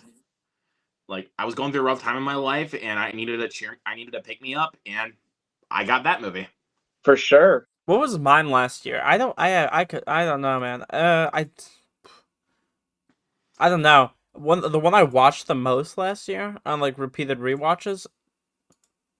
Shoot, now that I think about it, I also don't know. I gotta check my letterbox now because I have A no idea I movie know either. that the like one I helped me out during a tough time already that happened this year for me because like I've had a lot of. I'm not going to dive into it in like a live stream, but I've had a lot of family stuff going on with health and everything with my grandpa, and so right at the perfect time, um, like it's hated to all crap. It's Madam Web, I know, but and I've yeah, talked but I about it a lot mean, with friends. But I just needed a good time where I could take a couple hours and just chill. And Madam Web provided that for me, where I could just turn my brain off and just have fun. yeah, and that's fine. I mean, Hmm. but I do. I'm trying to think of I am trying to think. It'd probably be The Flash for me. I watched that one a ton. Oh yeah, My most rewatched film last year was Mario Brothers. Like for my me, most Mm. rewatched that was was my for most rewatched sure one. Across the Spider Verse. I still have only watched that one once. I'm not Bob. I haven't really had the desire to go back and watch it again, to be That's honest. fair. I saw it twice in theaters, and I've seen it like 7 times at home. That's fair. I mean, but just me, I haven't had the urge to go back and watch it again. Yeah, Like say Mario Brothers or what else do we have? Like Past Lives. What else? Mario. To Ninja be fair, Turtles. is like Mario is endlessly rewatchable. I think. That's kind of why I've seen it the most from last year. I think I've seen it 7 times right now. Dang, Like yeah. that. I think I've seen it Like that's twice, how but many like times I I've seen want to it rewatch overall. it. Like I've seen it 3 times in the theater, and then I watched it 4 more times at home. And that was also, I remember watching it back in December, like because I watched it when I was sick. Because like seriously, it was the week, a few days before I left for vacation, to New York. Bro, like that day, I was sick out of my mind. Like I was hoping that if I wasn't sick, we would be able to go see the Holdovers, Mm. but I was puking. Like I was puking my brains out in the toilet. So yeah, I could not do anything. So I rented it, and I rented the Holdovers. So that it wasn't just that one, but also Mario Brothers that kind of helped me out because I've just forgot about my sickness entirely because of those 2 movies. So Holdovers is awesome. Great. I liked the Holdovers a lot. we're gonna be watching that for Christmas. Like I'll tell you that we'll be doing that one for Christmas because that's definitely one we have to watch every Christmas. Like it's so It's good. freaking good. But I do want to say though, another. I'm trying to think of another one I tended to go back and rewatch. Well, right now my most rewatched film this year is The Beekeeper. Like without question. I mean, I saw it 3 times in the theaters. Like, what do you want from me? So, um, but there was actually quite a bit of repeats for me last year for when I went to the movies. Because let's see, I'm trying to remember which ones I saw twice or more than once, I should say, because I did see quite a bit more than once. Because some of them were because there were just times where it was just a dead month, like just a dead time where it's like I couldn't even think about what else I wanted to see, so I just went back and watched that. Um, okay, so I saw Missing twice in the theater because I was considering seeing Knock at the Cabin again, but I was like, I'll wait. I'll wait it out. I thought Knock at the Cabin was so mid. That's fair for you. I loved it personally. Like, I love Totally that movie. fair. I just thought I pretty much saw the movie when I watched the trailer, but I don't know. That's I thought sometimes it what was I boring. really hate about trailers is that they give away the movie entirely. Fast and Furious. Those trailers give the entire movies away entirely. Like, you can tell. Yeah. Because those movies have like 3-minute long trailers, and I'm like, okay, you're basically just spoiling the entire movie. Like in Fast 9, like towards the end of the second trailer, you see how basically Cypher's jet gets blown up. Like you see how that happens because it's in the fucking trailer. So yeah, there's that. What else? I'm trying to remember I saw Quantumania twice, but I wasn't intending to. Like, let me just be clear about that. I was not intending to do that. Like, I saw it opening night. I was like, okay, that was good. But then I was just chilling on a Saturday afternoon, playing my Switch. My best friend calls me and says, "Hey man, we got done with musical practice early. Want to go see Quantumania?" And I was like, "Okay, cool." I hated Quantumania. In my opinion, I just hated I liked it. I think that movie is severely underrated and overhated. I think it's I not enjoyed as it. It was fine. I think it's not nearly as bad as people I don't say love it the is. movie like that, but I like it. It's good. It's my favorite of the Ant-Man trilogy. I think I gave it a 3 out of 10. Yeah. I know it's a hot take, but I think the Ant-Man movies get better as they go on. I think the worst one is the original. I think they kind of get a little worse for me. Like, I'm That's opposite. totally fair. So. I don't remember them enough to give an opinion on them. But I love the first one though. I love the first one. I think That the was one I've seen the nice. most is Ant-Man and the Wasp. Yeah, I think I'd say that too. Yeah, fair enough. And then obviously I saw Mario 3 times. I mean, I fucking love that movie. Who cares? And then I saw Evil Dead Rise twice. Because, well, I mean, the first time I saw it, it was a really packed theater. Like, and then the second time I saw it, I was by myself. So. Love Evil Dead Rise. Oh, and I forgot to mention, I did see Guardians 3 twice. Same. Yep. So, I mean, I saw it the first time by myself, and then the week, like exactly a week after, I was with my best friend to go see it at the time, and then yeah, he enjoyed it too. I love it. It's one of my favorite movies of all time. I think James Gunn is so good at getting you connected with the characters, and I think having Rocker as like the anchor point for this one was a genius idea. And Chikuta Iwuji is a fantastic villain, and I think he's one of the MCU's Oh my best god, the High Evolutionary, because he's terrifying. they just let us hate him. And when the filmmakers make you hate a certain character in a movie, like the villains or anything like that, like you're gonna hate them. Mm-hmm. You know they're doing their job. I mean, hell, I can look at Josh Hutcherson and the Beekeeper, and like, it's gonna be so easy to hate him. Like you can tell, it's gonna be really easy to hate him. Like, again, don't take it as a sign as I'm trying to like hype it up to you guys. I'm just trying to tell you guys what you're really in for, like, and what you should expect from the movie. Yeah. So, but let's see. I'm trying to remember what else I saw more than once. Okay, so yeah, I saw Ninja Turtles 3 times. Because I saw it opening night, August 2nd. Took one of my best friends to go see it. Literally a couple days after, and then the next week I took Justin to go see it. Yeah, I think we saw saw it it once. 5 days before it came out. I think we saw it We saw it the Saturday before it came out. Yeah, we saw it. I saw it once in cinemas. I enjoyed it. I've seen it twice now. It's so good. Like, It's pretty good. I've seen it 4 times right now because I did the watch along for it back in December. It got a little worse for me on the rewatch, which I wasn't expecting. Not a crazy amount. Like, I still enjoy it, but it got a little. I thought it was a little bit more boring on the rewatch. I don't know.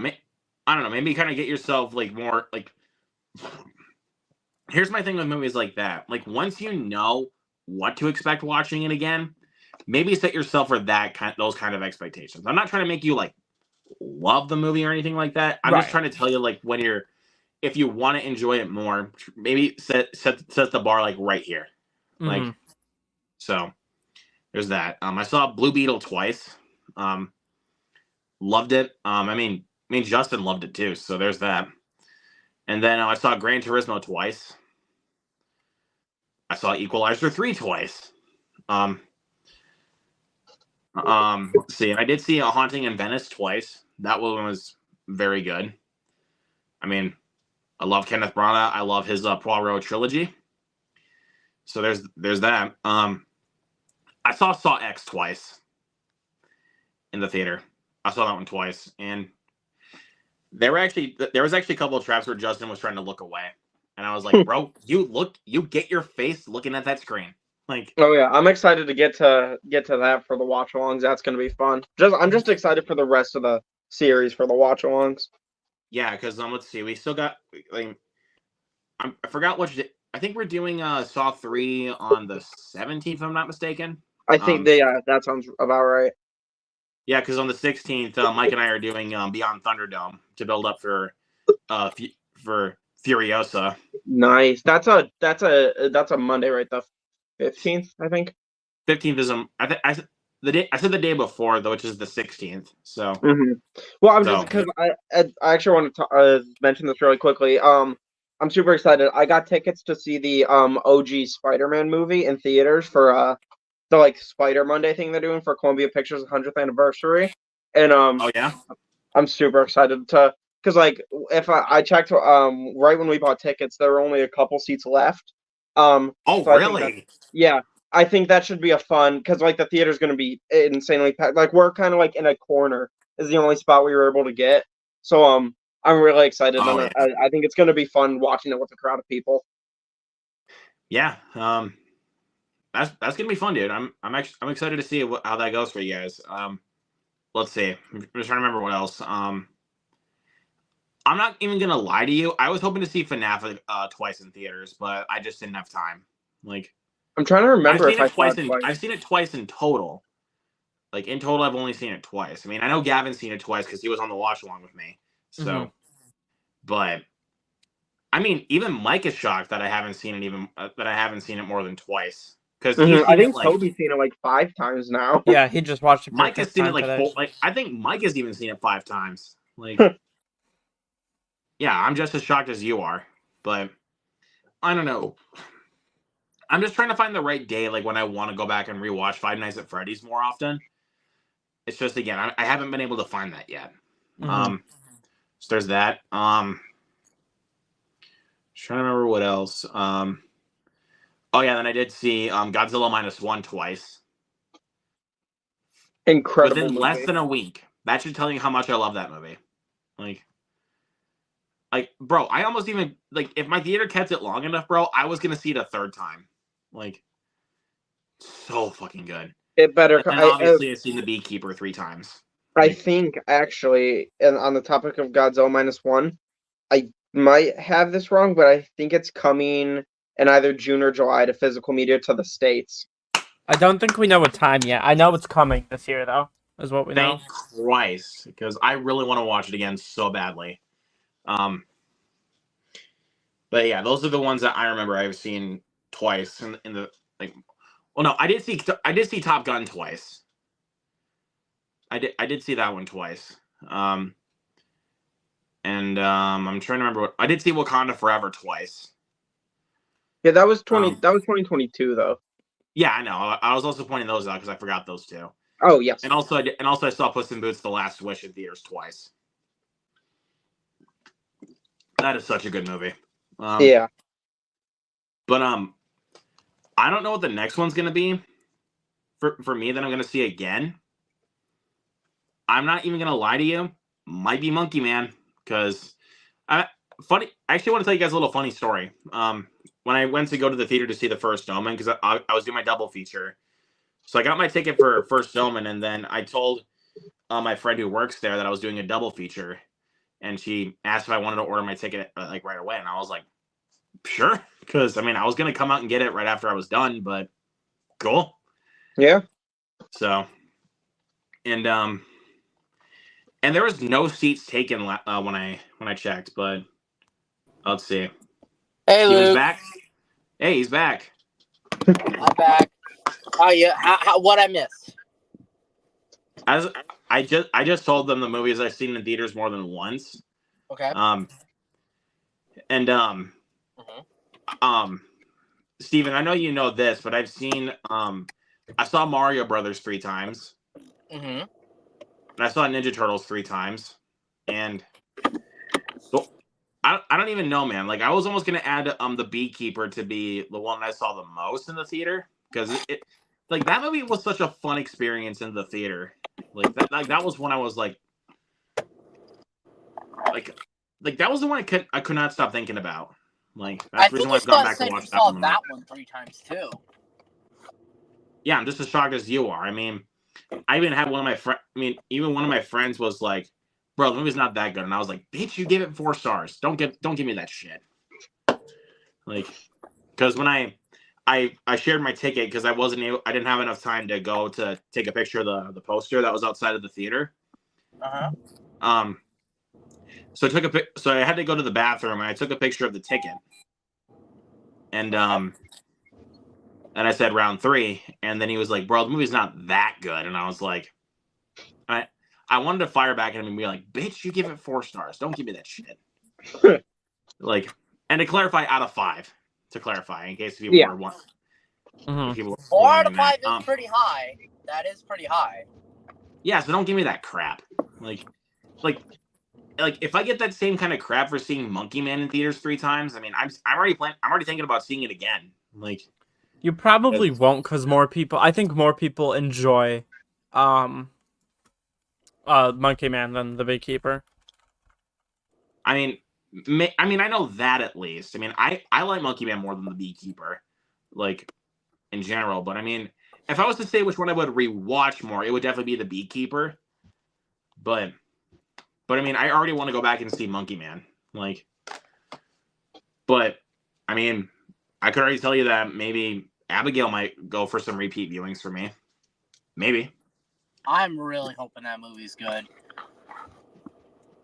I'm excited to see where we go. Radio Silence, please give me a win in your book.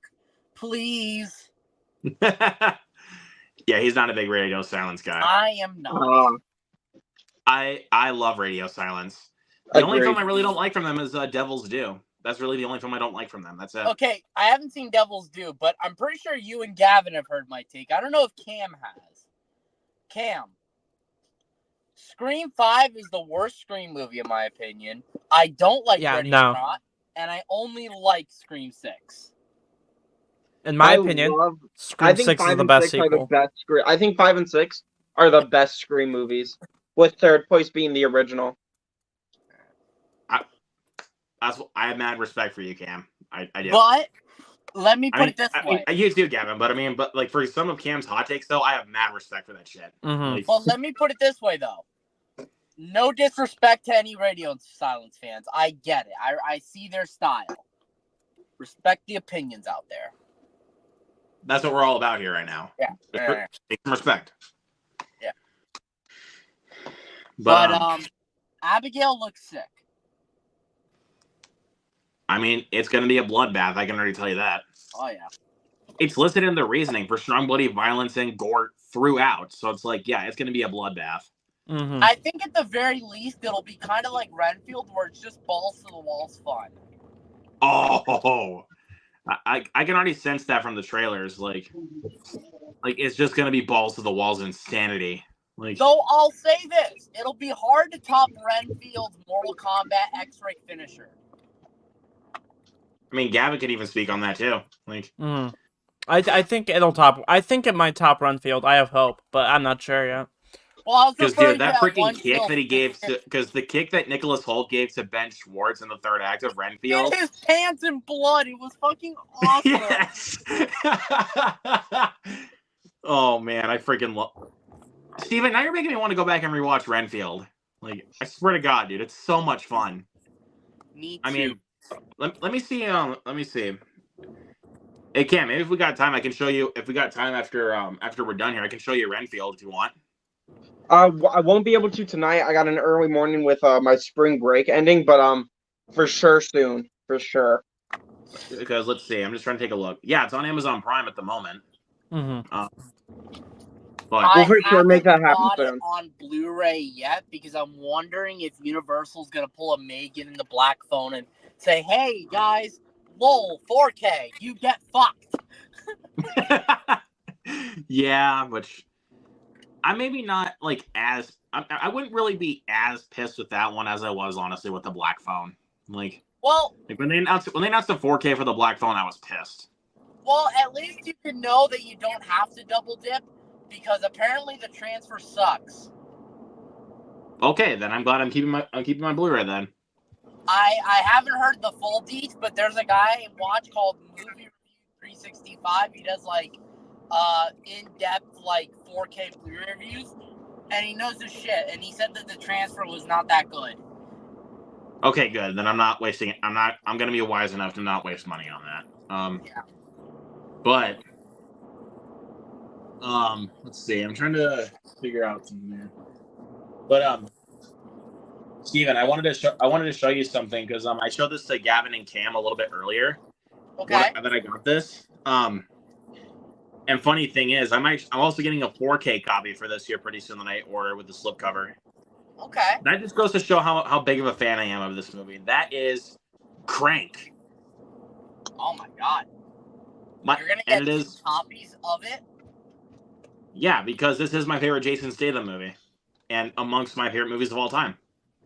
Isn't it now in like your top 10? Top 5. Holy fuck. I know it sounds like I'm overhyping it, but it's like... Well, no, now that it's my kind of movie, dude. I love Crank. Now I have to see just how over the top and crazy this shit is. It is, dude. It's really over the... I know Gavin and Kim have not seen anything from Mark Neveldine and Brian Taylor, like anything like Gamer or anything like that. But once you see Crank, you will know how over the top they get with their action movies. Oh yeah, I'm so hyped for the watch along. It's gonna be just so much fun. I already know. Mm-hmm. I mean, Mike's gonna be there too for that one because why wouldn't he be? God. I'm even laughing just thinking about what's gonna happen that night. Oh yeah. I'm even just laughing because it's like I know this is gonna be a lot of fun. People have described Crank to me as like a live-action R-rated Looney Tunes in terms of how ridiculous it is. It is basically a hard rated R live-action cartoon. Like that's basically what the movie is. Yeah, like I've heard. Like that is how over the top it is. Like. What was it? In the second film, he's like on fire or some shit. He's still standing. But there's even a scene in Crank too. Like it's even given on the poster. Let me find the. I'm actually gonna put that in overlay here really quick because I actually want to show you guys how freaking ridiculous. Yeah, he has like cable cars. Don't say it yet. I want to show them. Okay. Because I'm trying to find it here very quickly. Because this is just freaking ridiculous, but it is so damn funny. Like, okay, it's loading right now. Like, you guys have got to see this poster for the second Crank. Okay, here we go. Look at that. Oh, wow. Oh, that is beautiful. See, that's it's a freaking it's a jewel that he puts on his tongue. I was like, what the heck? But I'm gonna move spots here really quick because my phone's almost dead. So just give me. Yeah, go ahead. I'll still talk, but it's like I have to move spots here quick. Mm-hmm. In the meantime, actually, I remember the question I wanted to ask. I wanted to ask what your guys' favorite 4K that you own is. Like, it could be because of the art or just the scan itself. And then what your favorite steelbook you own is. Okay. Okay, yeah. I'll try to look for that here really quick. Yeah, and I have my picks right by me. I gotta go grab mine, so. Yeah, go. God, that's so tough. I'll grab I'll go grab those. My Roadhouse 4K is pretty great. Hold on. Dead Heat is another one that I would probably put up there. Fuck, man, there's a lot of good ones. Now, favorite steelbook of all time? It's tough. This is like top 3. All right. My blinged out Sicario 4K steelbook is like one of the greatest things I own because that steelbook is like fucking ridiculous. Nice. Spider-Man: Homecoming I have on Steelbook. Oh, I didn't know that one had a steelbook. Oh, Spider-Man: Homecoming, it did. It's out of print. Of course it is. Of course. So Sony, when they put it out, it sold out immediately, and I was super pissed. Then, when Venom 2 was coming out, they re-released the Spider-Man movies that they previously did on Steelbook, and I got Into the Spider-Verse, Homecoming, and Far From Home, and then I also got No Way Home on Steelbook. Nice. Homecoming is my favorite Steelbook. Avengers Infinity War I got used on eBay, but it only had one scratch. It wasn't that big a deal. That's easily another topper for me. Oh God. The Fifth Element, even though I haven't seen the movies in years, I fucking love that Steelbook. And lastly, probably is the Dread Steelbook. The Dread Steelbook is just, oh my God. Like, Jesus Christ. That's like Lionsgate's like magnum opus right there. In my opinion. It's fucking gorgeous. But what about you guys? I'll let Gav go first, and then Yeah. All right. So this bad boy. It's do you have one. a 4K picked out? And because I mean like 4K, like just the regular one, and then also a steelbook as well. I mean, I actually do. Yeah. So. Oh, awesome, sweet. So overall, my favorite thing in my collection also happens to be 4K. It's this bad boy. It's the Blumhouse Halloween Trilogy Steelbook Collector's Edition with Halloween, Halloween Kills, and Halloween Ends, all on Steelbook that form a collective image. Let me try and get that real quick. But also it does include my favorite 4K. Let's see here. Do you want to This is wait for gonna be Luke to get difficult. back for you to say what? There we go. Okay, so yeah, it forms one cohesive image of Michael standing in front, and Michael and Laurie standing in front of the house, in front of Laurie's house, and Halloween Ends. And my favorite 4K is. Do you want to is wait for this- Luke to get back real quick? Yeah. Oh wait. But there he is. But I mean, I'm just like, since you're starting to give me some more answers, but my favorite stuff, 4K I had to pick more out. is Oh, yeah. Halloween Kills. I know I already have the 4K for Halloween Kills. It's out there because I own Halloween Kills and Halloween twice, and I own Halloween Ends 3 times. I own the Best Buy Steelbook, and then I own the regular 4K events, and then I own the Steelbook events. But my favorite 4K is Halloween Kills, and my favorite Steelbook I own is, I don't know if I grabbed it, but it's probably, I might go with this one right now. I think this might be my current one. Is You all Halloween this? 2018. But I'll show. You also have this steelbook for ends as well. Yeah, I do have that Steelbook for Ends as well. That's a nice steelbook right there. I'll show mine for transfers, and then I'll show the steelbooks and a couple of my favorite box sets I Favorite own. thing. Real Yeah, quick, actually. sure. It's I have really a couple- cool I have too. a This couple is box sets I limited. want to show off. It has this slip called the Certificate of Authenticity, where, let me try and get it out of the case. If I can get it out. There we are. But I do want to answer this really quick. That is not my favorite soda, Sully, but it's good. But yeah, it has this where it shows you how many you have and the number, how many there is, and then the number of which you got. So, it is my favorite thing in my collection when it comes to films. That's really cool, dude. But I'll show off my favorite transfers. I picked 4 for both steelbooks and transfers for 4K. Yeah, I picked 2 transfers and then 2 steelbooks. So. Yeah, I mean, that should just go to show how big of a collector I am. But Oh yeah. I mean, there's no problem with that. I mean, my money, my choice. Just saying. Exactly. So for 4K transfers, I know I'm kind of cheating because this is both a steelbook and a 4K. I know I'm kind of cheating, but I really don't care. Top Gun Maverick, right here. Ooh, that's a nice steelbook. This thing is freaking fucking gorgeous. missed out on that Like, steelbook, and I love this movie so much. I'm debating on getting it with the lenticular slipcover on eBay for $60. I'm debating. I'm debating, guys. And Top Gun. I'm just gonna say this right now. Top Gun Maverick is in my top 3 films of all time. It's freaking terrific. It's I love great. it so much.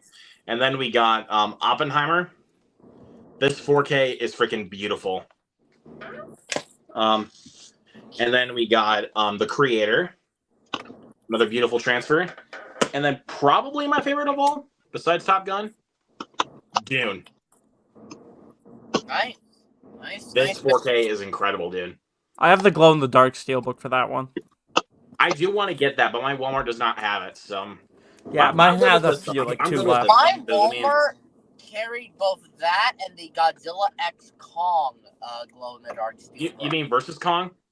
Godzilla versus Kong? Why did I say Godzilla X Kong? My bad. I will say real quick. Apparently, it's pronounced Godzilla Kong: The New Empire. Then why'd they put the X in there? Is it silent? I have no idea. I call it Godzilla and Kong, but I guess it's Godzilla Kong: The New Empire. Well, you know what?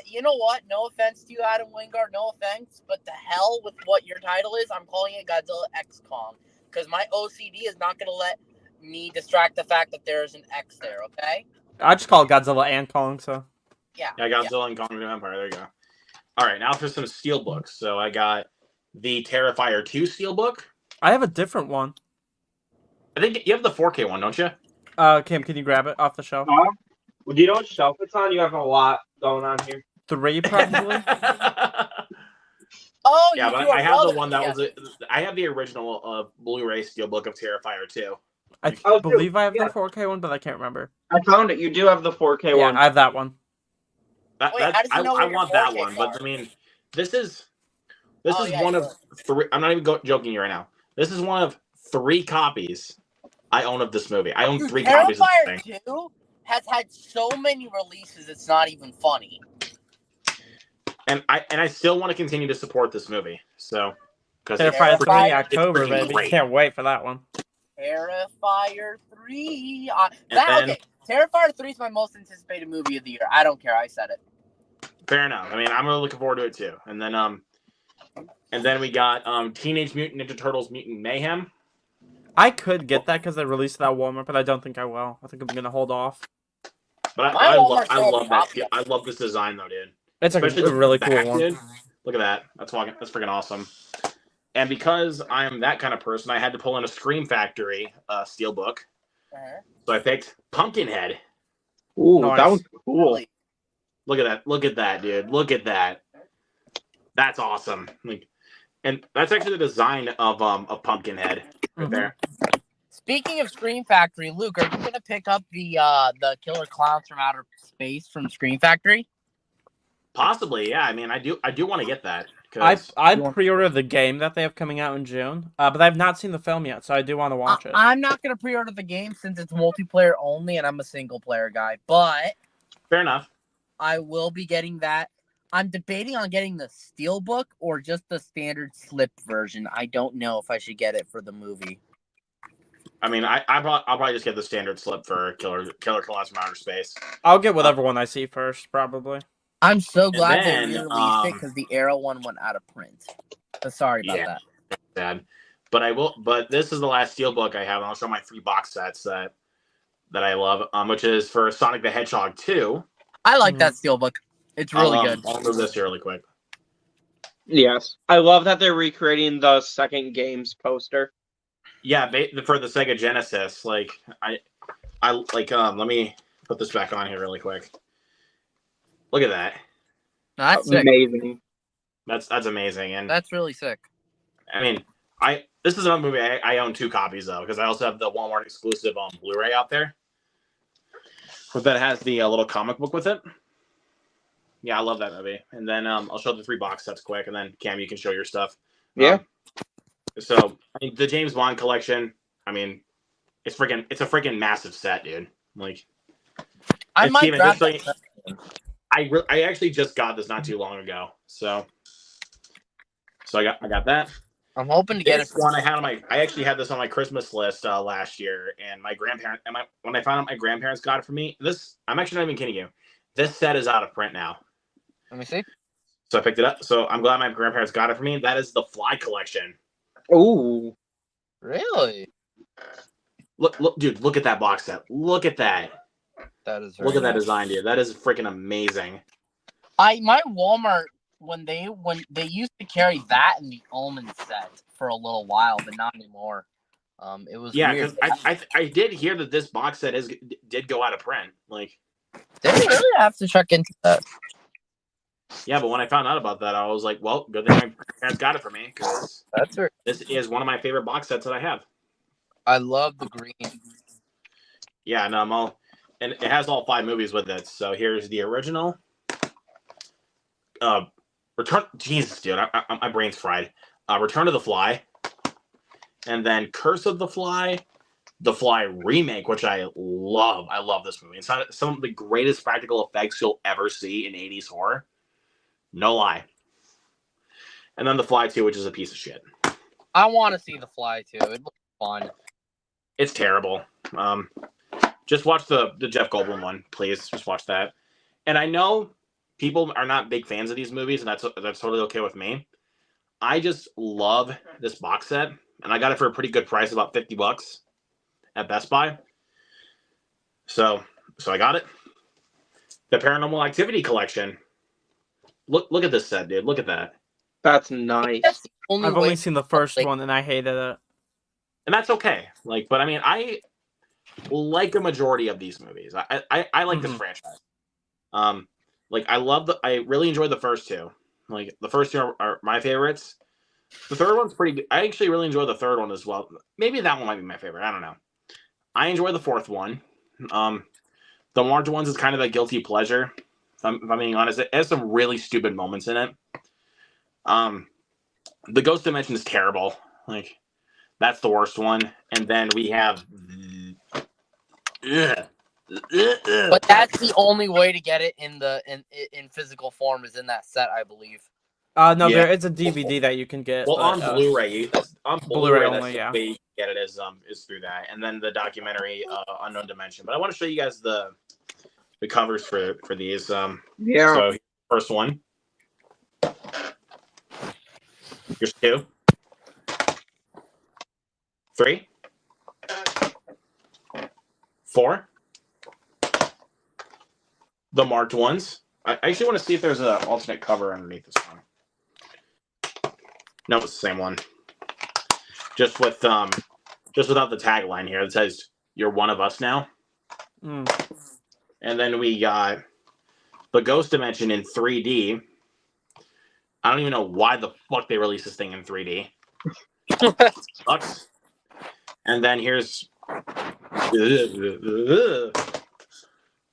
the documentary that came with it. So, but hold on one second. These 2. These 2. Gavin, if you thought the first one was bad, wait until you see these 2. I These started 2 are Next of Kin, terrible. and I didn't hate it. I got probably like 30 minutes into Next of Kin, and then I decided to watch the first film. I thought it was alright.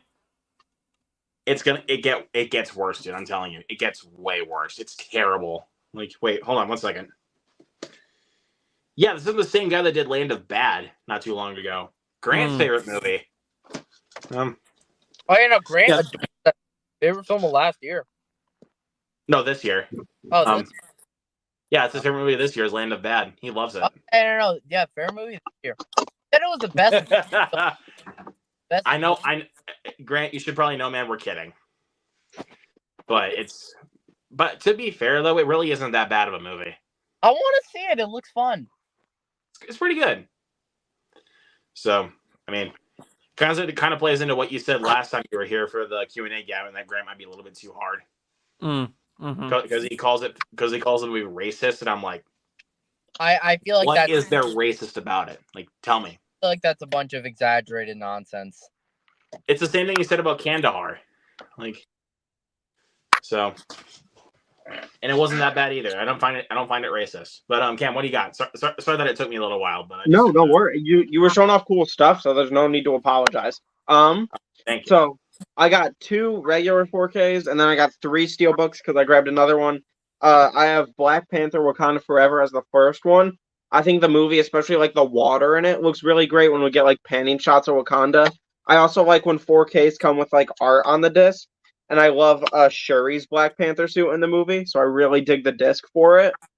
Still one lost for the best suit though. Let me look at the discard for the creator because I know there's discard on that one. Yeah. Let me look at that one. Oh, it's Alfie on the disc.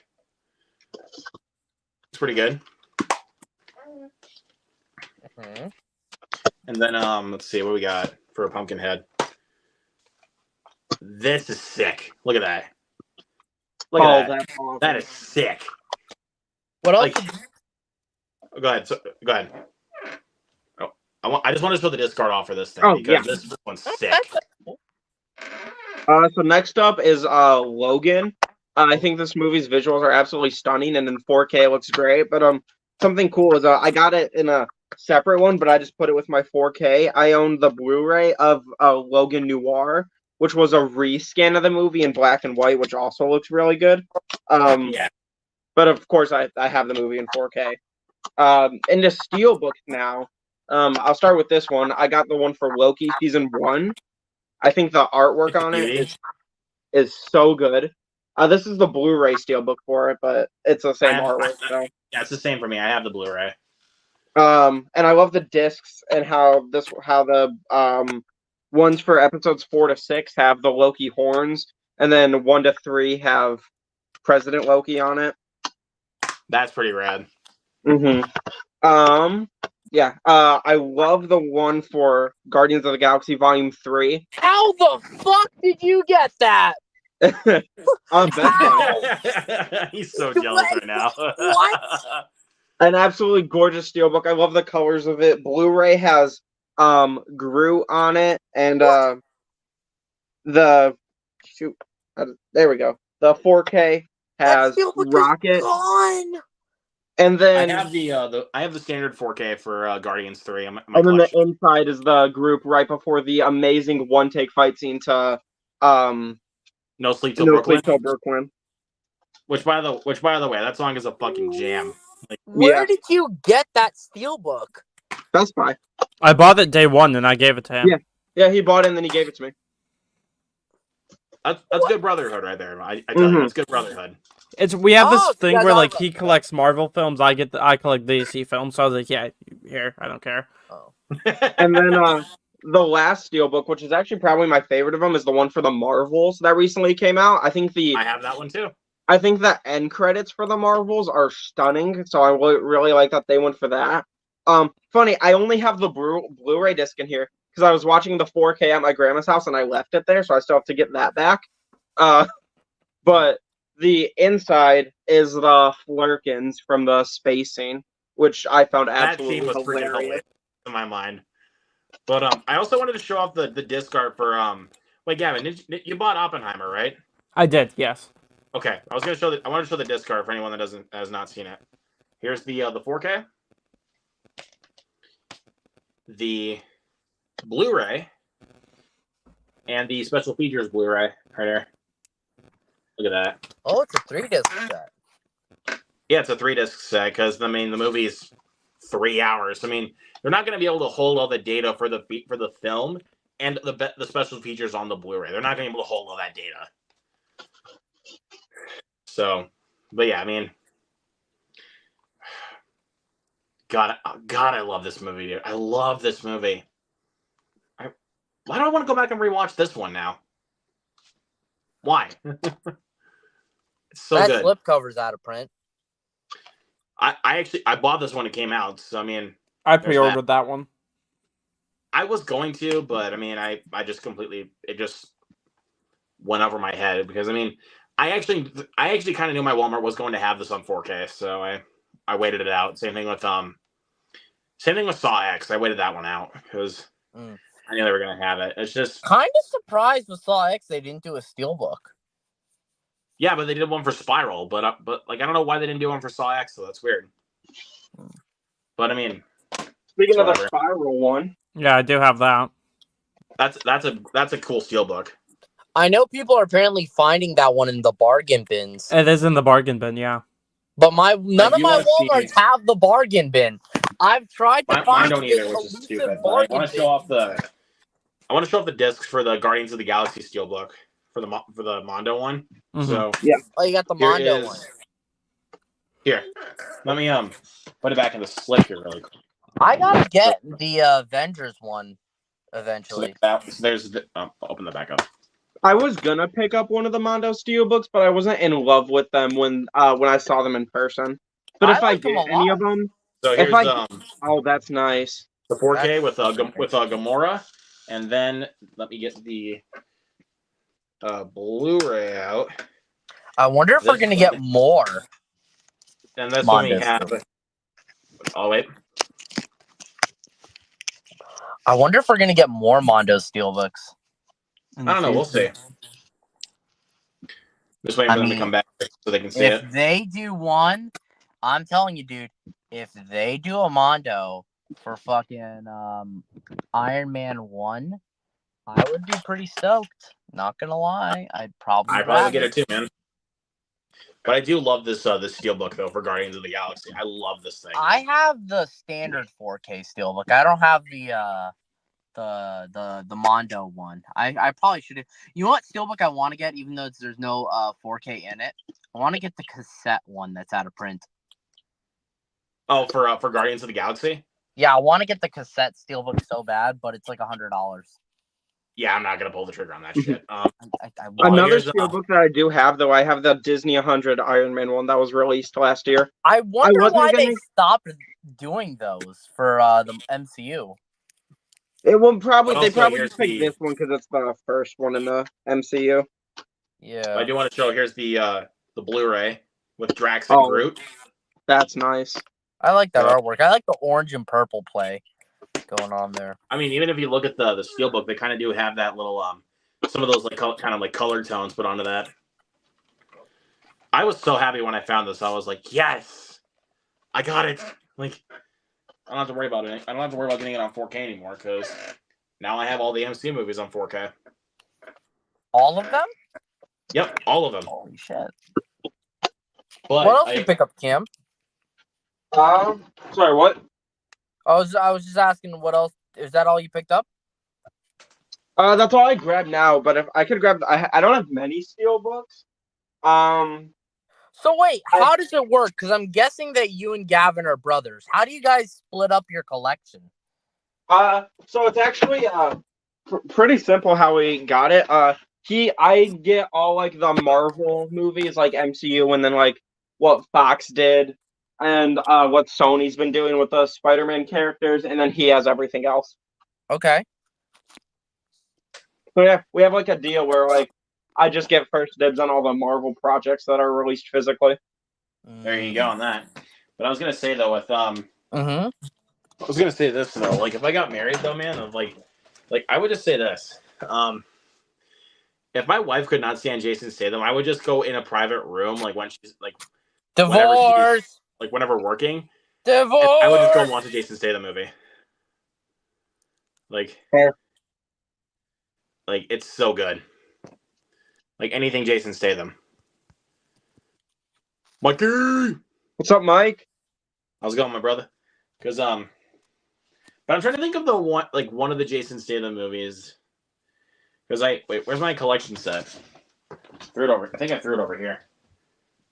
Oh, there it is. I've shown this many times, but I don't give two shits because this is one of my favorite things that I own. 6 movies here.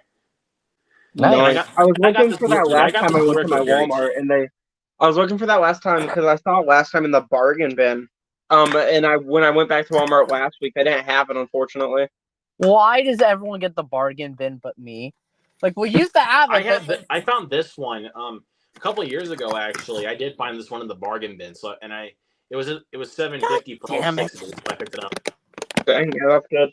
See, like, here's the thing. When I used to have the bargain bin in my Walmart, it was just DVDs. Now, apparently, everyone else in every other Walmart is getting a bargain bin. It's all steelbooks in 4Ks.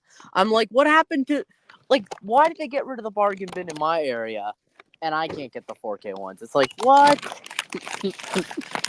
But I do want to show the ones that I got that, like, I want to get more steelbooks in. I want to show up the ones that I got so far, besides the Guardians of the Galaxy one. So I got the One Cut of the Dead steelbook. I want to get that because I love that movie. That movie's so good. I recently just watched it and I loved it. So I got the DVD from Dollar Tree.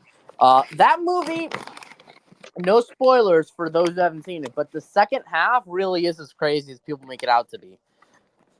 like I'm promising you on that. Just saying. It's not the movie that you think it's gonna be at all. Like, not at all. Yep. And then I got the Vestron Video Steelbook of Little Monsters. And I didn't even notice this until now, but it says first pressing down here. I know you can't really see it right here, but if you flip it like this and you put it in the light, you can see it says first pressing, which is actually what Lionsgate was doing for a little while. But I want to show you this inside of the Steelbook, though. This is actually pretty cool. The disc out. Oh, yeah, that's sick. Yeah. And I grew up watching this movie. I mean, like when we had family video, I remember renting this one and watching it on repeat. Like, Oh, yeah. so fun. I didn't care for it. I love it personally. Then we got Shivers. Shivers was good. David Cronenberg's is his very first movie, isn't it, Steven? It's his very first feature film. He did a couple of shorts before that, but you're correct. That's his first feature film. And then here's the poster on the inside, which is really cool. That movie's weird, man. It's weird, yeah. But like, isn't that what you should expect from Cronenberg by this point? There, dude? I mean, true. I didn't actually like Rabid though. I actually gave away Rabid because I didn't care for it. Yeah, but I got some Mill Creek ones. So I got Hollow Man. They have that in my Walmart too. It's a nice steelbook though. It is. I actually like this side right here. Look at that. Oh, that's cool. Very nice. And then very cool steelbook. Then we got Anaconda. Hey, little baby bird. Every time I think about Anaconda, oh my god, dude. This movie's so freaking stupid. But it's so fun. And then here's I Know What You Did Last Summer. Awesome the movie. Cover steelbook. Not one of my favorite slashers, but it's still a lot of fun. Like, I'll give you that. Oh yeah, for sure. A lot of fun. Not one of my favorites though. Then here's Suzume. Well, actually, no. This was a Walmart exclusive, but I didn't get it off the rack though. I got it when it came out. Like, It's the same thing with another one I'll show here in a little bit. But I did get this one, and I still have not seen this movie. I know. Jared. Jared and some other people are screaming at me. Yeah, I gotta see it. But again, I'm not the biggest anime guy, so cut me a little slack here, people, please. And then we got Mayhem 4K.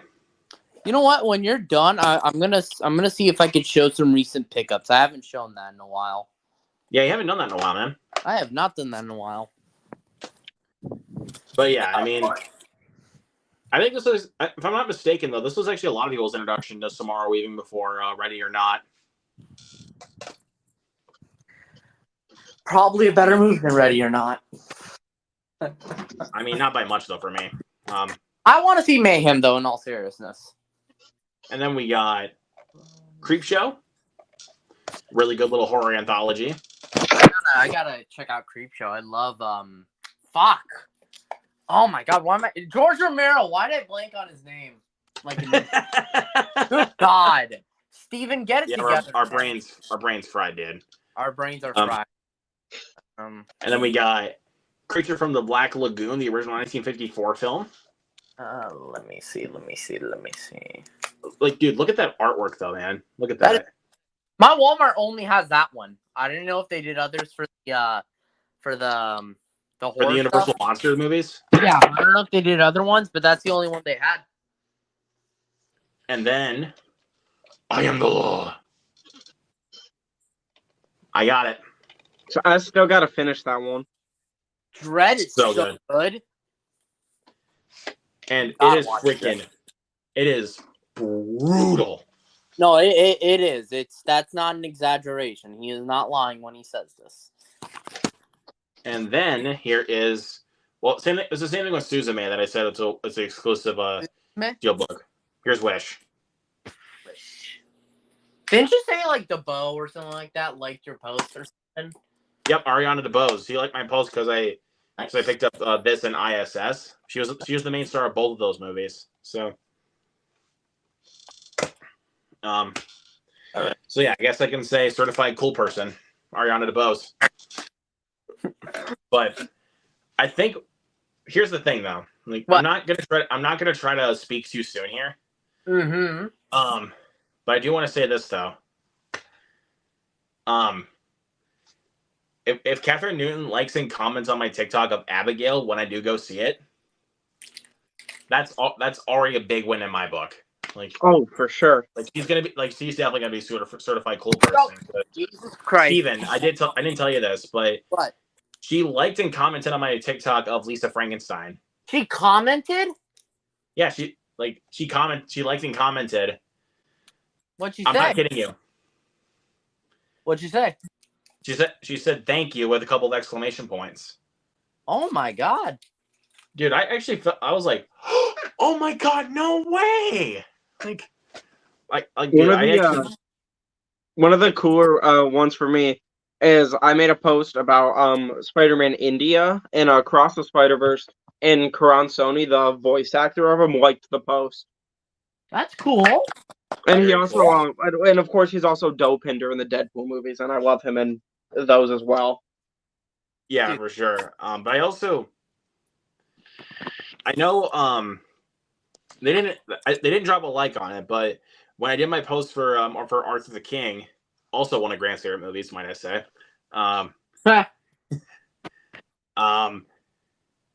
Yeah, I got a view. I'm actually not even kidding you because I left him a couple tags. I got a view on my story from Natalie Emmanuel and Simu Liu. That's so sick.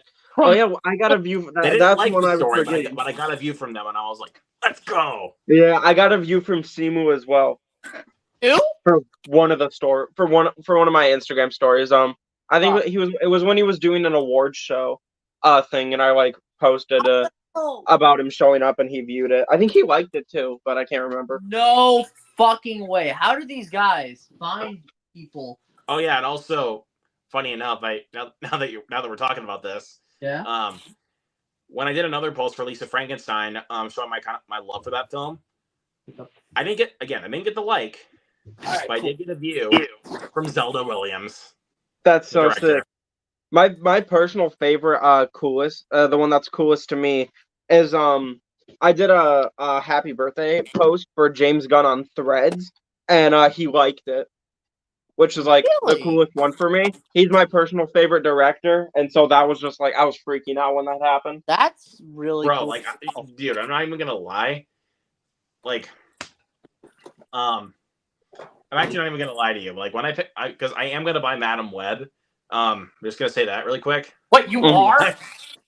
I'm getting the. I enjoyed the movie for the wrong reasons. Let me just clear that up before you start to get all pissed with me. But let me just say this really quick. Let me just say this. For Morbius, and you're gonna be like, well, guys. I'd rather watch Madam Web. Just saying, I'd rather watch Madam Web. I love Madam Web. Unironically, I love Madam Web. That's fair, but I want to say this stuff. Bro, I'm telling you right now, I'm gonna leave the tags for all the actresses: Dakota Johnson, Isabella Merced, Celeste O'Connor, and Sydney Sweeney. I guarantee, bro, I'm gonna laugh. I'm not even gonna joke. Not even joking you. Okay. If I got a comment from Sydney Sweeney and being and she types in a couple of crying laughter emojis, bro, I'd be laughing my ass off. I'm not even gonna lie. Yeah. I'm for sure I'm getting the steelbook for that as soon as I can. I love this because I do want to say this, because I remember Steven, I think I might have told you this, but in her monologue on Saturday Night Live when she hosted, she was like, "You may have seen me in Euphoria and Anyone But You. You definitely did not see me in Madam Web." And I was like, "You are a good sport, my friend." That was hilarious. Listen. Sydney Sweeney's great. I would never watch Saturday Night Live. That show was awful. But dude, even what she did on the show though, I was impressed because she has stage fright. The bits were funny too. I actually thought the bits were good. But I think my favorite bits so far from one of my favorite bits so far from this year was when Iowa Debris hosted. Yeah, April O'Neil from the new Ninja Turtles. And if you guys remember her from The Bear, Bottoms. Bottoms, so funny. I love Bottoms. Bottoms is hilarious. And I want to shout out Kino Lorber because they're giving us a physical release. Thank you, Kino. Thank you. Wait. I wanted to show you guys some recent pickups. Keep in mind, these are from maybe a few months back since I haven't been here in a while. But are you guys interested? Oh, yeah. Alrighty. Yeah. So, this is me in my ugly form. This is my... I think you might have given us that crap last time, but... Well, like my face, it is crap. That is correct. So we have some pickups. I've been sort of cutting... Actually, I shouldn't even be cutting down because I'm still spending money and splooging dollar bills like a motherfucker. I picked up. I didn't know if I was gonna get this at first, but God, the packaging. I was gonna get the movie, but I was gonna wait to see if they were gonna do a standard release, and that is Old Boy on 4K right here. And this only cost me like $50. Yeah, so we'll just take a look at this. This is like the envelope. If anyone's seen the movie, there's a box with this particular color, which I will not go into detail on. And then you have, because that will lean into spoilers, might I say.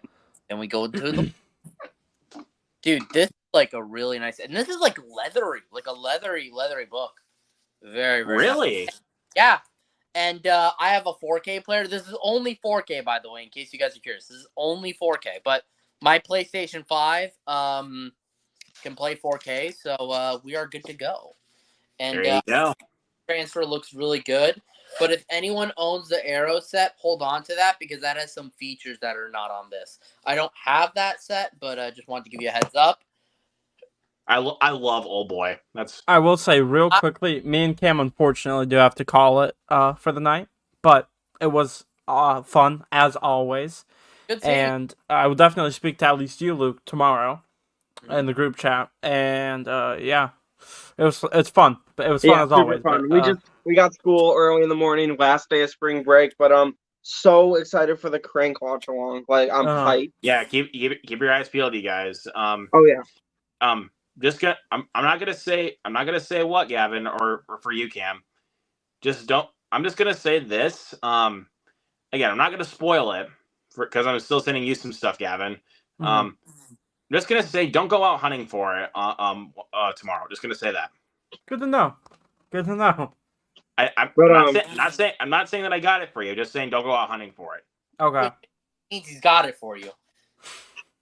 Okay, maybe that doesn't always mean it. Just saying. All right. Well, it was fun. See you guys later. Fun. Thank you as always, Luke. Ciao. Okay. Oh, we also have, and yeah, no, I love Old Boy too. That's like that's one of my favorite foreign films of all time. Korean films. Also, fun fact. For some reason, this is my most liked review on Letterboxd. I think it's got like 12 or 11 likes or something like that. Really crazy. Yeah. No. I think I don't know what my most liked one is. I think might have been my first review for the Batman, or maybe my review for Dune Part 2. Really? So, if it's Dune Part 2, that's great because that means there's more recent likes to come. And that's... Yeah, because I mean... I'm not sure how much I'm going to get for Civil War or Abigail, but I mean, I'm not trying to toot my own horn here. Yeah. And then we have, I got this at Dollar Tree. There's a 4K, but I'm like, I've decided that Blu-ray or 4K, not DVD. Unless either's out of print. But I'm obviously still collecting 4Ks, but if I see a Blu-ray, I'm not going to say no. This is $1. That's Godzilla 2014. Good movie. Not my favorite of the Monsterverse. That would actually go to the King of the Monsters. And I still got to get King of the Monsters. And I still have the digital copy for Kong Skull Island, thanks to you, of course. But no problem for that. And thank you very much. And I want to get but I want to get it physically. And I have Godzilla vs. Kong right here. I have. Oh, you got the Steelbook. Yeah, I got the Best Buy Steelbook. I didn't think I was gonna get it, but I did, which was very cool. I just have the standard 4K, which I actually like that cover a little bit better on the standard 4K, to be honest. Cover. I really do. It looks good. But I want to say this though, the 4K transfer for Godzilla vs Kong, probably incredible. Good. I can't wait to watch it on my TV. I don't have the greatest setup, but it should look pretty good. I mean, it looks great. All those guys look really good in 4K. And I am a fan of the MonsterVerse. I don't really care what people think. I think people who haven't seen Godzilla just like to hate on it because they saw -1 and they thought that was, they're like a Godzilla connoisseur now, which, you know, obviously -1's a great movie, and I'm not sound like an elitist at all, but I'm just saying, like, there's room for both the MonsterVerse and -1. That's my opinion. Yeah, that's a good way to say it. Got a good take. And then, Luke, you're going to be very happy to see this. Thanksgiving. White meat, dark meat, all will be carved. Freaking love that movie so much. Oh, more leftovers! There will be no leftovers! Like, and dude, dude, the freaking Thanksgiving dinner table scene. Oh, when he's freaking live streaming it, I'm like, whoa. I get chills. Like, this slasher exceeded my expectations. I told you it was good, dude. I freaking told you it was good. No, you did. I will give you that. You did, because I don't know if you knew, but I was skeptical when I saw the trailer. I heard Eli Roth was directing. Little bit hopes up, but he's never been amazing to me. This is amazing to me. So that is easily his best movie. It's his best, and it's my favorite. So there you go. Also, can we agree that that the killer of John Carver is freaking sadistic? Oh yeah. Oh yeah. He is sadistic as hell. Oh my god. Reveal isn't the best, but I like the reveal still. But I'm gonna be honest. The reveal actually made me sympathize with the killer. To be honest with you, I was like, damn, dude, like, you didn't need to go that far with your revenge. But I mean, I totally get that. No. I'm surprised by how much I actually liked the characters too. So, you know, I didn't love the characters, but I liked them all. But no, I loved the killer. I loved the lead. And some of the side characters were really good. But overall, excited for Thanksgiving too. This was technically not a pickup. My dad found this in like a like someone was giving it away. And there was like a bunch of DVDs, and this was the only one I needed. So I haven't seen this movie yet, but I like Tom Hanks. I got Turner and Hooch right here. There's no Blu-ray. Good little 80s flick. There's no Blu-ray for here in North America, but there's one in Australia. So I don't know what the deal is. I doubt Disney's going to put it out. So I'm like, all right. I'm really quick. I'm gonna get a couple things here really quick. I'll be right back. No worries. And then so I haven't seen Turner and Hooch. I heard it's funny. I like Tom Hanks. I know there's like a Josh Peck reboot-ish, sequel-ish kind of deal. No clue what that's about, but figure I'd pick up Turner and Hooch. It was technically free, so you can't really bitch and moan about free, right, guys? I mean, clearly not. Nope, not at all. So there's that. Jared, I picked up some anime. 2 animes I got here to get off. First up, we have Berserk. Really looking forward to watching this one. This is like a really fucked up dark fantasy series. Black Lagoon, which comes with Roberto's Blood Trail. Also, Luke, and I don't know how controversial this is. These are bootlegs. So, okay. We have the Star Wars Despecialized Edition. Very cool. So these are essentially, I'm pretty sure you know, the unaltered theatrical cuts on Stars. I bought these on Etsy. These are a guy named Harmy did these because he really appreciated the theatrical cuts, and since we're legally never going to get ever, because George Lucas signed the contract to make sure that wouldn't happen with Disney, I'm like, fuck it, I want these. I'm not going to buy the official releases of these. I'm sorry. They're just... I just want to say for the record, fuck you, George Lucas. Yeah. I love you, George Lucas, but fuck you, man, for doing that. There you go. Nice way to put it. I mean, look, it's his art. He could change it however he wants, but this is denying history. These movies are very important, and there's no reason why we can't have both his version and these versions. So I'm sorry, but I'll buy these. I'll gladly buy these, and I got them for a good deal. Next up is a little 80s slasher with the slipcover. This is a Mutilator. The Arrow video. Mutilator, nice. We're getting a sequel. So I don't know what that's about, but a 4K, my most excited ones. Luke, I'm telling you right now, if you've never seen a zombie flick, watch it. Out of all the zombie flicks, this is the most unique one, hands down. All right. It's kind of like a dark it's kind of like a zombie film.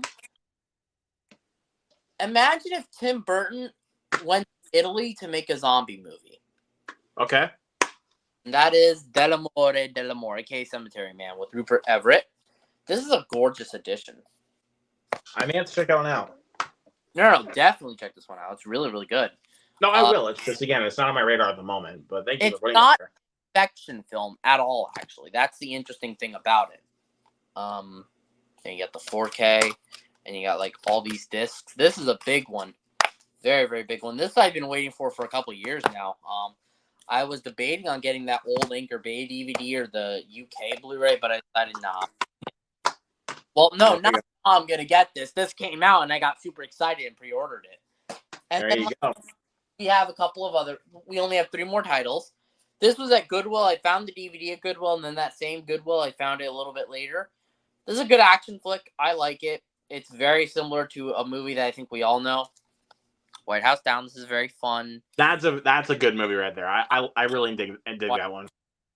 I like Roland Emmerich's movies. I think he makes fun little popcorn flicks, and I enjoy this one. Maybe a little bit too 13-ish. It could have been a little bit bloodier, but this is fun. This is fun. And I love that scene, like when Jamie Foxx is just kicking a terrorist's face and like, get your hands off my Jordans. That scene always makes me laugh. And then when one of the terrorists comes into the bathroom with Channing Tatum, think you're tough, bitch. Like, I also love the tour guide in this movie. I really, really do. He's like one of the best characters. You heard the man? Tour's over. and this movie is gonna get me a little bit of flack. Why? No, not White House Down. This movie I'm about to show. No, I know that. Like, I knew that already. But this movie, not a lot of people liked it. I found it at Big Lots. The Blu-ray is apparently out of print, but I guess not because it's going for like $20 on eBay, so it's not that out of print. I got it for like $6. No one really liked this movie, but I do. That's Get Carter, the remake. I want to see the original, but I liked this Stallone movie. It's like a good early 2000s thriller. And I thought Stallone did a great job as Carter. So I give that one the recommendation. I know a lot of people don't like it, but I enjoy the film. I know Stallone actually he said in an interview that was his most underrated movie. I wouldn't go that far. Well, maybe it's his most underrated movie. I wouldn't say it's his best underrated movie, though, if that makes sense. But it's good. And then lastly, this is like, I saw this on Netflix recently this year. Absolutely loved this movie. Easily one of my new favorite movies of the 90s. I'm pretty sure you might have seen this movie, Luke. That's LA Confidential. I love LA Confidential. That's a great film. Movie is so damn good. And let me read you guys the cast for those who haven't seen it. Kim Basinger, Danny DeVito, Kevin Spacey, Guy Pearce, Russell Crowe. Oh my God, like you got like a ton of fucking people in this. How can people not want to see this movie? I feel like I don't want to throw around the word underrated, but I don't think it's talked about as much anymore. It's kind of overlooked. How's that? Yeah, I would definitely argue it's overlooked. And what I love about this movie is that this is like a huge time capsule to like back into the war, detective days. I love the like femme fatale that, Kim Basinger kind of plays. Very, very good movie. Very twisty, turny. There you go. Spacey's not a good person, but he gives a great performance in this. And yeah, I really enjoyed this movie. It's quite good. And those are my I do have a couple more things coming in the mail, but mainly just focusing on quality over quantity. Luke? Yeah, I get you. Yeah, okay. But since because physical media for me is just becoming a lost ark right now, it's like I have to stock up. Like, no, of course, I'm never gonna stop. I'm just also what I'm doing is I'm getting rid of the movies I don't like and using that to buy movies I do like. Oh god. what are some? You said you had some that you were gonna get rid of. Like, yes, I do actually. Okay, so I have the Us 4K Steelbook with a few scratches, like not really too many. I'm gonna get rid of that. Terminator Dark Fate Steelbook, the Alien Covenant 4K Steelbook, a couple of Blu-rays. I have a double because I'm gonna get the 4K of Face Off probably, and if I do, I'm gonna get rid of my double feature with that and Snake Eyes because I could get Snake Eyes on its own. And just a couple of other. Shoot me up if you want some. I can already tell you I want the Alien Covenant 4K Steelbook. Okay. I actually have. And the double pack with Face Off and Snake Eyes. Okay. The only thing is, if shipping's too expensive, that's the only thing I want people to pay for. Other than that, I'll give them to you for free, if that's cool. I mean, what I do with one of my buddies, since because he's gonna send me over some stuff. Here's what I do, just so that way, you can save money for watching, like for wanting to buy those movies. I mean, I know you still want to buy them, but like just to save a little bit of money, I can send you a few of my codes. Okay. That's perfect. Actually, let's do that as a deal. I'm trying to do that as like a fair trade. Yeah. But let me just because the thing is that no, of course I could do that I could do that for you. Let me just see how much it is because last time it cost me like almost $40 to send something to someone. So I'm just trying to make sure that I get the price right. Okay. But if Luke, want this, I'll send this your way. Alien Covenant. I want that Steelbook, dude. I want that. You can hold on to this one for you. I'll hold on to this one for you, okay? Oh, also, I have, and I'm giving you this. Do you want Valentine with the slipcover? Dude, give it to me. Give it to me, please. I want it so bad. Please. Okay. This one's yours. And this one's yours. Dude. I want that. I want it so bad. Okay. Okay. Let me just say this though. I don't love the movie, but I wanted to get that with the slipcover, dude. I swear to you. Yeah, and you get it with the slipcover. I'm fair. Thank you. Yeah. Thank you. I'm just trying to look through some of my codes that I haven't used yet that I would. You know what? If it's not too expensive, don't worry about the codes. Okay. But again, I'm just doing this as a way to pay you back. I just want to make sure these go to a good home and do it as cheaply as possible. I don't necessarily need something in return. If I could, that's great. Like if you could give me some codes, I'll take them. I'm just doing that so that way it's fair. Like it's fair either way. Do you want Creature from the Black Lagoon, or do you have it already? I do not. Okay, I'll give you this one. Oh, but do you want to also know some more titles that I have? I don't have them right here to show. But, okay, sure. I'm getting the 4K. The case is a tiny bit broken, but I figured you may still want this. Okay. I can try to get a replacement case for that. Yeah, okay. That's fine. I do want Mean Girls. Yeah. And by the way, I just got to make sure that the shipping isn't too expensive, so just don't worry. Yeah, I know. Let me see what else. But yeah, this offer goes to pretty much anyone. I just want to make sure these go to a good home. Terminator Dark Fate, I have on 4K Steelbook if you want it. Which one? Terminator Dark Fate. I'll stick with my Blu-ray for now. I don't really feel like I need to upgrade right now. That's fine, but these maybe another time. That's fine. The only thing I'll add is that I replaced the case because I need a replacement case. Are you okay with that with Valentine? I just replaced. Yeah, you can use a replacement case. It's fine. Okay, cool. Yeah.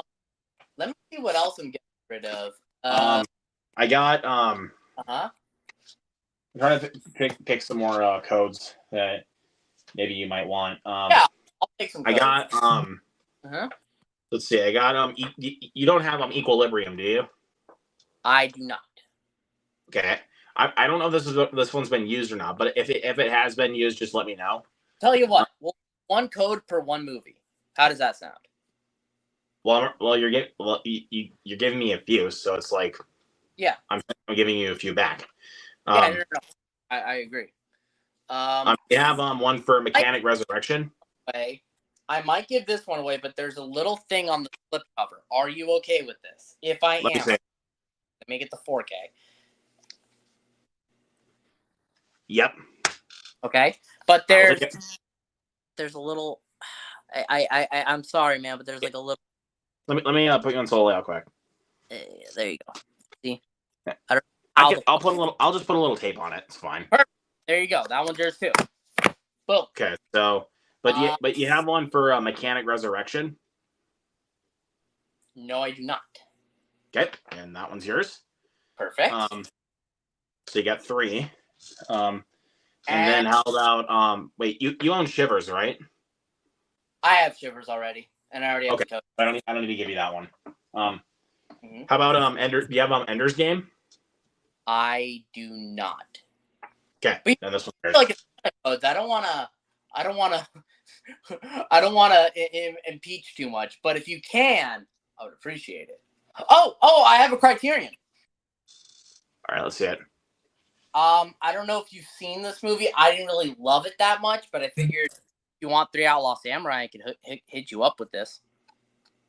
I mean, I need some more Criterions, so. Okay, then this one's yours. Take it.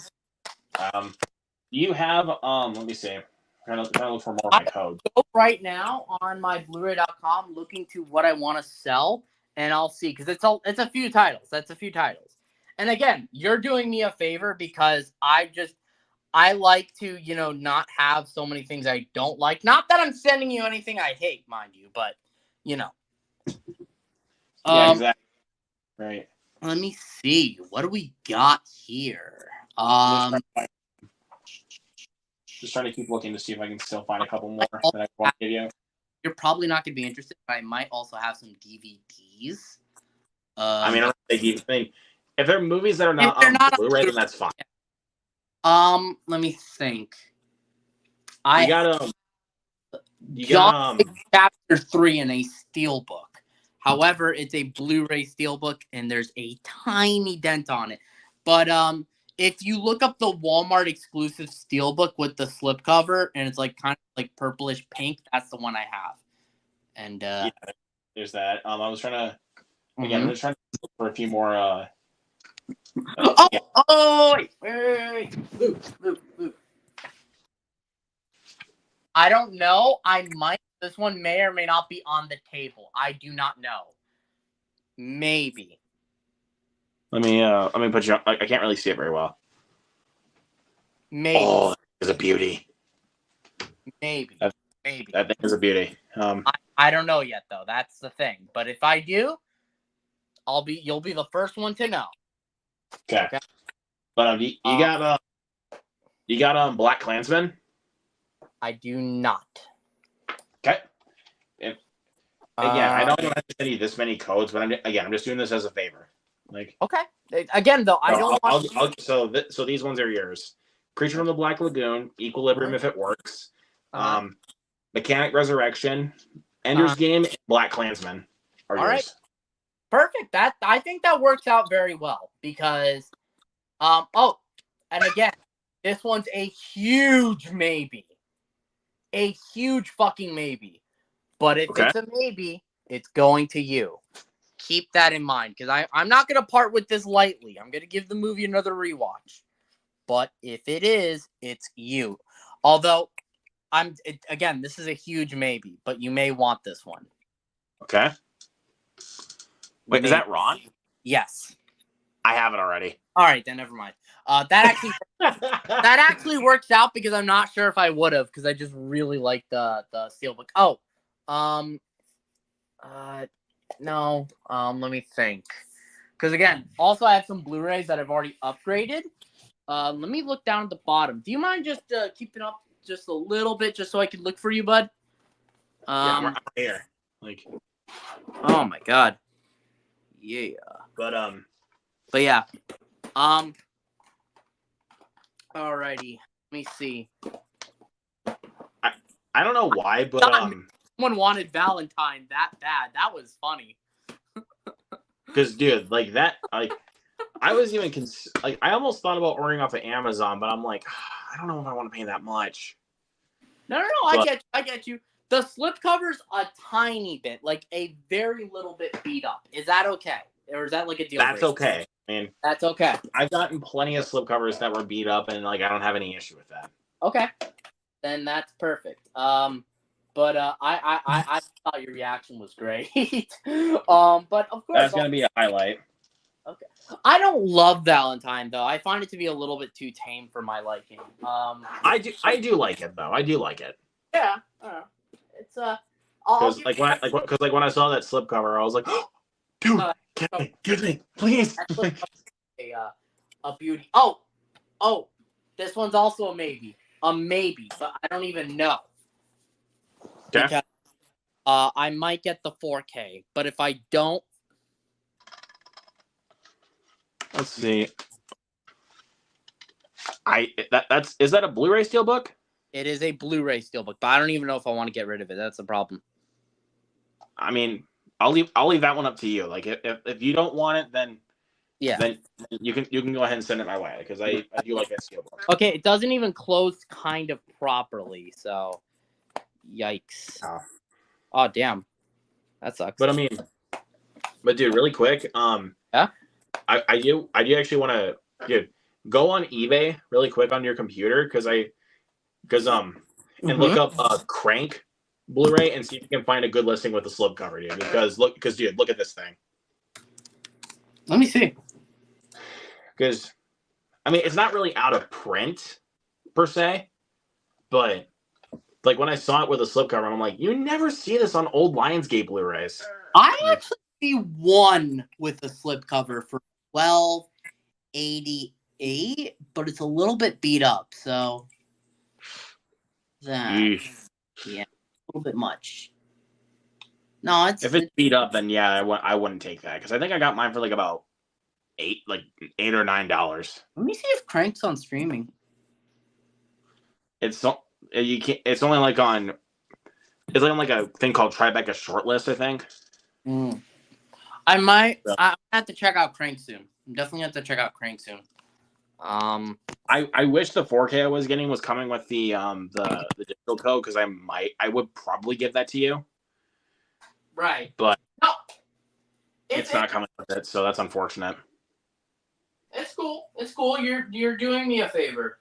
I know, but it's just if there was one that came with for Crank, though, I would have given that to you. I know. For sure, dude. I would have really appreciated it. I'll find a way to watch it. Let me see. What else? Okay, that's it for now. If I have anything else, I'll let you know, and we'll do the code and movie trade thing. But for now, I think that's it. So just to confirm with you, Luke. Okay. Just to confirm with you, okay? All right. Let's see. And again, you don't want Terminator Dark Fate, but do you want Us? I can't remember if you said yes or no. That one I'll think about. Okay, think about Us, Alien Covenant, Valentine, Children of the Corn, and 3 Outlaw Samurai. These are yours. Thank you, dude. I appreciate it. Yeah, absolutely. You're fine. So good shit. And yeah. You now own a copy of and this still looks actually a little bit rare, so there you go. Again, I mean I know I have it on 4K already, but it's like, dude, that steelbook is so nice that I want it so badly. Yep. And of course. Again, just want to highlight so you know what you're getting into. Yeah, it's okay. It's okay. No worries. Then you're good to go. And then there's like some really weird like kind of little cramples on the slipcover for Crank. Yeah. So. All right. It's not a big deal. You know, it's stuff I'm used to be honest with you. Okay. But Mm-hmm. dude, I don't know why, but I cannot stop looking at this cover, dude. Like, And like the reflectiveness, but it's actually pretty nice. but also the cool thing is, Mm-hmm. it also still has the shiny little cover that Lionsgate used to do. So I love the silver banners that they did. I like those quite a bit. yeah, I mean, and it has a nice little shine to it. So there's that. Yeah. And like I said, dude, Crank is amongst my favorite movies of all time. It's too good. Also, I forgot to mention Secret of Nim and a very beat up slipcover for Land of the Dead and 10 Things I Hate About You on Blu-ray. I have 10 Things I Hate About You and Land of the Dead already. Okay. But I do not have Secret of Nim, though, but I do really like that movie. Do you want it or no? Do you have it around you right now, or? I don't have it with me at the moment. It's at my dad's house. Okay, yeah, but I can take that one off your hands. All right, perfect. Then Secret of Nim is yours as well. Yeah, so. And But technically, I was gonna say though with Crank, I would technically have 3 copies. Technically, because it's in this collection right here. Oh, so it's in a double. So wait, is that? But don't you also own Crank 2 separately as well? No, So, just have the first one. Okay. So then I do want to get the second one separately though. I really do. Okay. All right. So you own Crank 1 on 4K, Blu-ray, and a double feature, and you have Crank 2 in that, not double feature, 6 feature. The 6 feature. There you go. Like, are you gonna get the Crank Steelbook? I was going to, but even when I look on eBay now, that thing is way too expensive. Like, damn. Hopefully Walmart re-releases it. Because I mean, I'll grab it. I mean, I wouldn't even mind having 4 copies of it, dude. Yeah, I mean, top 5 favorite films. It's pretty hard to beat. I'm a fanatic, so it's like. So your favorite action movies in order are Top Gun Maverick, T2, and then Crank. Reverse T2 with Crank. Okay, so Crank beats out T2. For me personally, I know people are gonna say. I respect the boldness of your hot take. Like I know, but again, I know what people are gonna say. Terminator 2 is the greatest action movie of all time. I'm sorry. I mean, it's up there for sure. Yeah. I just prefer Crank. Crank is my kind of movie. Like it's perfect in every sense of how over the top it is. Like. And if you enjoy it, even better. That's what I'm trying to say. Because I just know some people won't understand. I'm a nerd. Because I know he says he didn't like that movie at all, but guess what? He gave it out of 5 stars. What? Wait, that means you still like it. 3? If you give it 3 stars, you still like it. Well, hold on. I think that for me, that in my opinion, that's close to liking it because I give movies. That means well, technically 3 out of 5 stars means you like it. Like, well, I guess true. For me, it's like when it starts at 3.5. Like, well, like how's this? I gave this one a 3.5. Yeah, so you like it. Exactly. I mean, I would say like when it comes to like 2 and when it comes to like 2.5, that's kind of where it's like it's fine, but like from 3 and above, like from 3 to higher, it's like that's when I say I can like the movie. Okay, so so just so I get it clear with you, 0.5 star to 2.5, aka 1 to 5, is not so much, but then 3 to 10 is like for you. Yes. Okay. For me, it would go 1 to 6 is like not really like, but 6 is we're getting there. 3.5 to 5 is like I like it. For me. There you go. But speaking of liking, when it comes to Jason Statham, I have to do it every time. I'm sorry. These are among some of his best movies, in my opinion. Mm-hmm. The Transporters. The first 2, distinctly. The first one's two. The third one sucked. And then there's another one, I think that doesn't. Are you talking about the one that's an Audi car commercial? Really? That's basically what Transporter Refueled is. It's an Audi car commercial. Damn. It's Yeah. like it's that bad. Like, Holy shit! How many Jason Statham movies have I've probably only ever seen? Oh my god! Wait, hold on.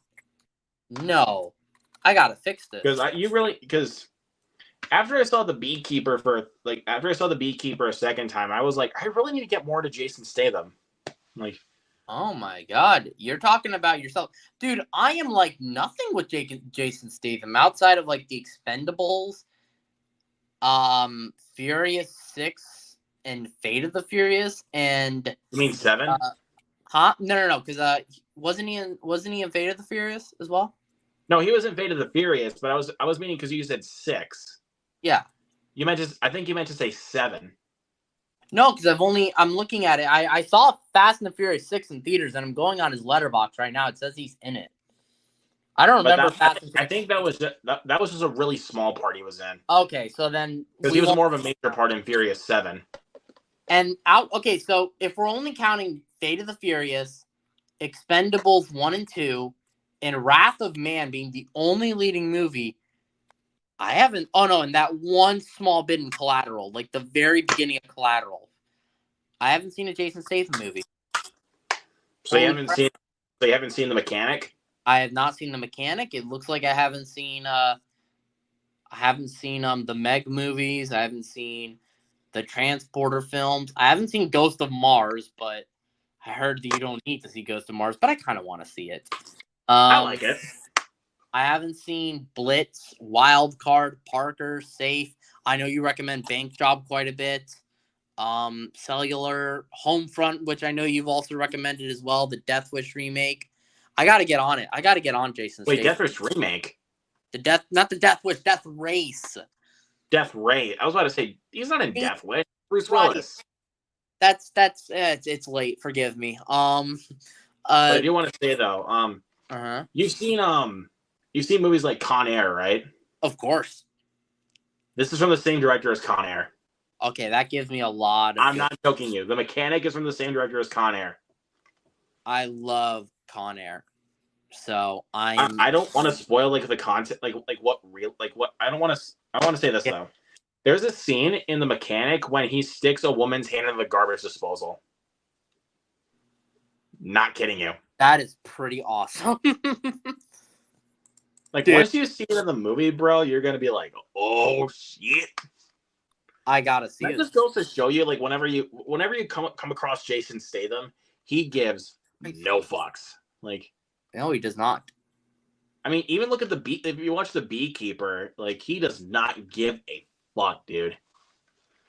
On how he gets his revenge. Probably gonna be the first one I watch of his, and then I'm gonna watch Crank, and then Crank 2, and then Safe, because Safe looks kind of interesting, and then The Bank Job and Homefront and The Mechanic. I don't know. If you like the first one enough, then I would recommend watching Mechanic Resurrection. All right, I'll definitely be checking it out. They look like fun action movies. I don't know why. I just never watched a Jason Statham movie. It's kind of crazy to me. You watch a lot of John Woo. You watch a lot of kaiju stuff, but you never really watched any Jason Statham. I know, and I love action. That's like my favorite genre. That's kind of blowing my mind right now. I kind of feel like I think you're more surprised than me. Like, I'm kind of making a action infraction, as one YouTuber put it, and I gotta rectify that. I gotta fix that because let me just say this: if you're an action fan and you never really watch any Jason Statham movies, you're procrastinating like a son of a bitch on your homework. And this is homework I'm probably gonna want to do. You're gonna have to do it, man. It's like a required assignment for this year. Like, it definitely is. So yeah, we're gonna have to fix that.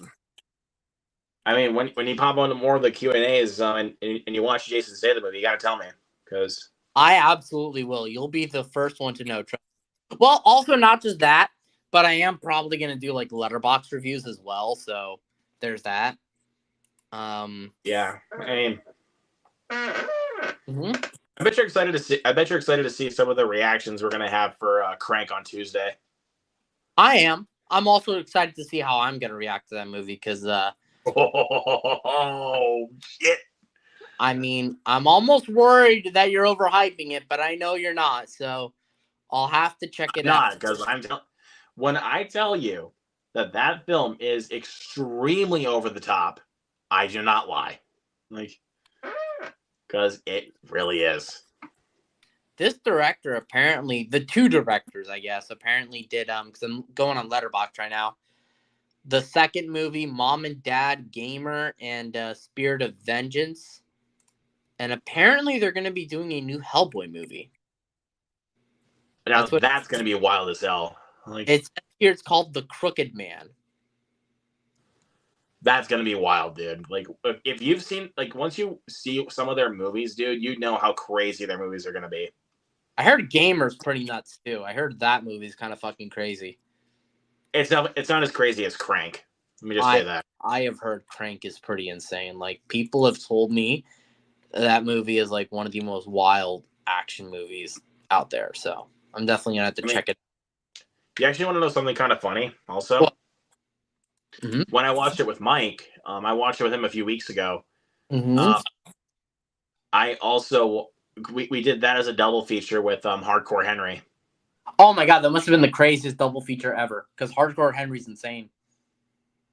We both prefer Crank. I'll have to see Crank then. Okay, you know what? I mean, Hardcore Henry's great. Like, Hardcore Henry grew on me because I did not care for it at all the first time I watched it. I love Hardcore Henry. Like, I gave it like high 4 stars. Like, but because the first time I watched it, I didn't care for it because I thought it was way too much for me at the time. Right. But now that I watched stuff like Crank and other Jason Statham movies, I was able to in that shit. What? You relish in that over the top shit now, like me. Yeah, I can relish it now that I watched and loved a film like Crank, I can start to embellish that kind of stuff now. Isn't Hardcore Henry's? Oh, and the revenge he gets towards the end. The rooftop fight at the end is amazing in my opinion. I love that final. But the thing I really did not like about it the first time was whenever he killed like one person, he digged into their organs, and I was like, okay, this is way too much for me. Oh my god! Like, I mean, I kind of love that crazy aspect of it, but that's just me. But you gotta understand that might be a little bit too much for people. Like, I get that. That's fair. But yeah. Because I mean, God, I still cannot stop thinking about the time that Mike and I watched it together because he was having a blast with it. Like also, try to make sure you don't lose your laughter by the time you finish the movie. I'll have to. Again, I'm not trying to overhype it. Just saying. You know what? Fuck it, Luke. It has been rented. Okay, again, I'm not trying to overhype it at all. Like, I'm just saying because Mike and I were laughing so freaking hard quite a few times. It's so damn funny. Like, I mean, as soon as you log out, go ahead and click play. Like, I'll definitely be doing that. I'll probably see part of it today and then the other parts tomorrow since it's a little late. But I mean, let me say, it's only 87 minutes. It's really short. Like, I'll have to. And it goes by pretty damn fast. Like, again, don't take it as a sign as I'm overhyping it to you, man. Just saying. I'll check it out. I'll check it out. I can tell you're excited for me to watch it. Don't worry. I'm gonna be mild with my expectations, and I'm gonna go in looking for a fun time. Yeah, I mean, like as of right now, that's the movie where I'm like where I try to tell everybody to watch it. Like, so, but I think we'll call it since it's getting a little late. So. Getting a little late. So, catch you guys next time. Peace.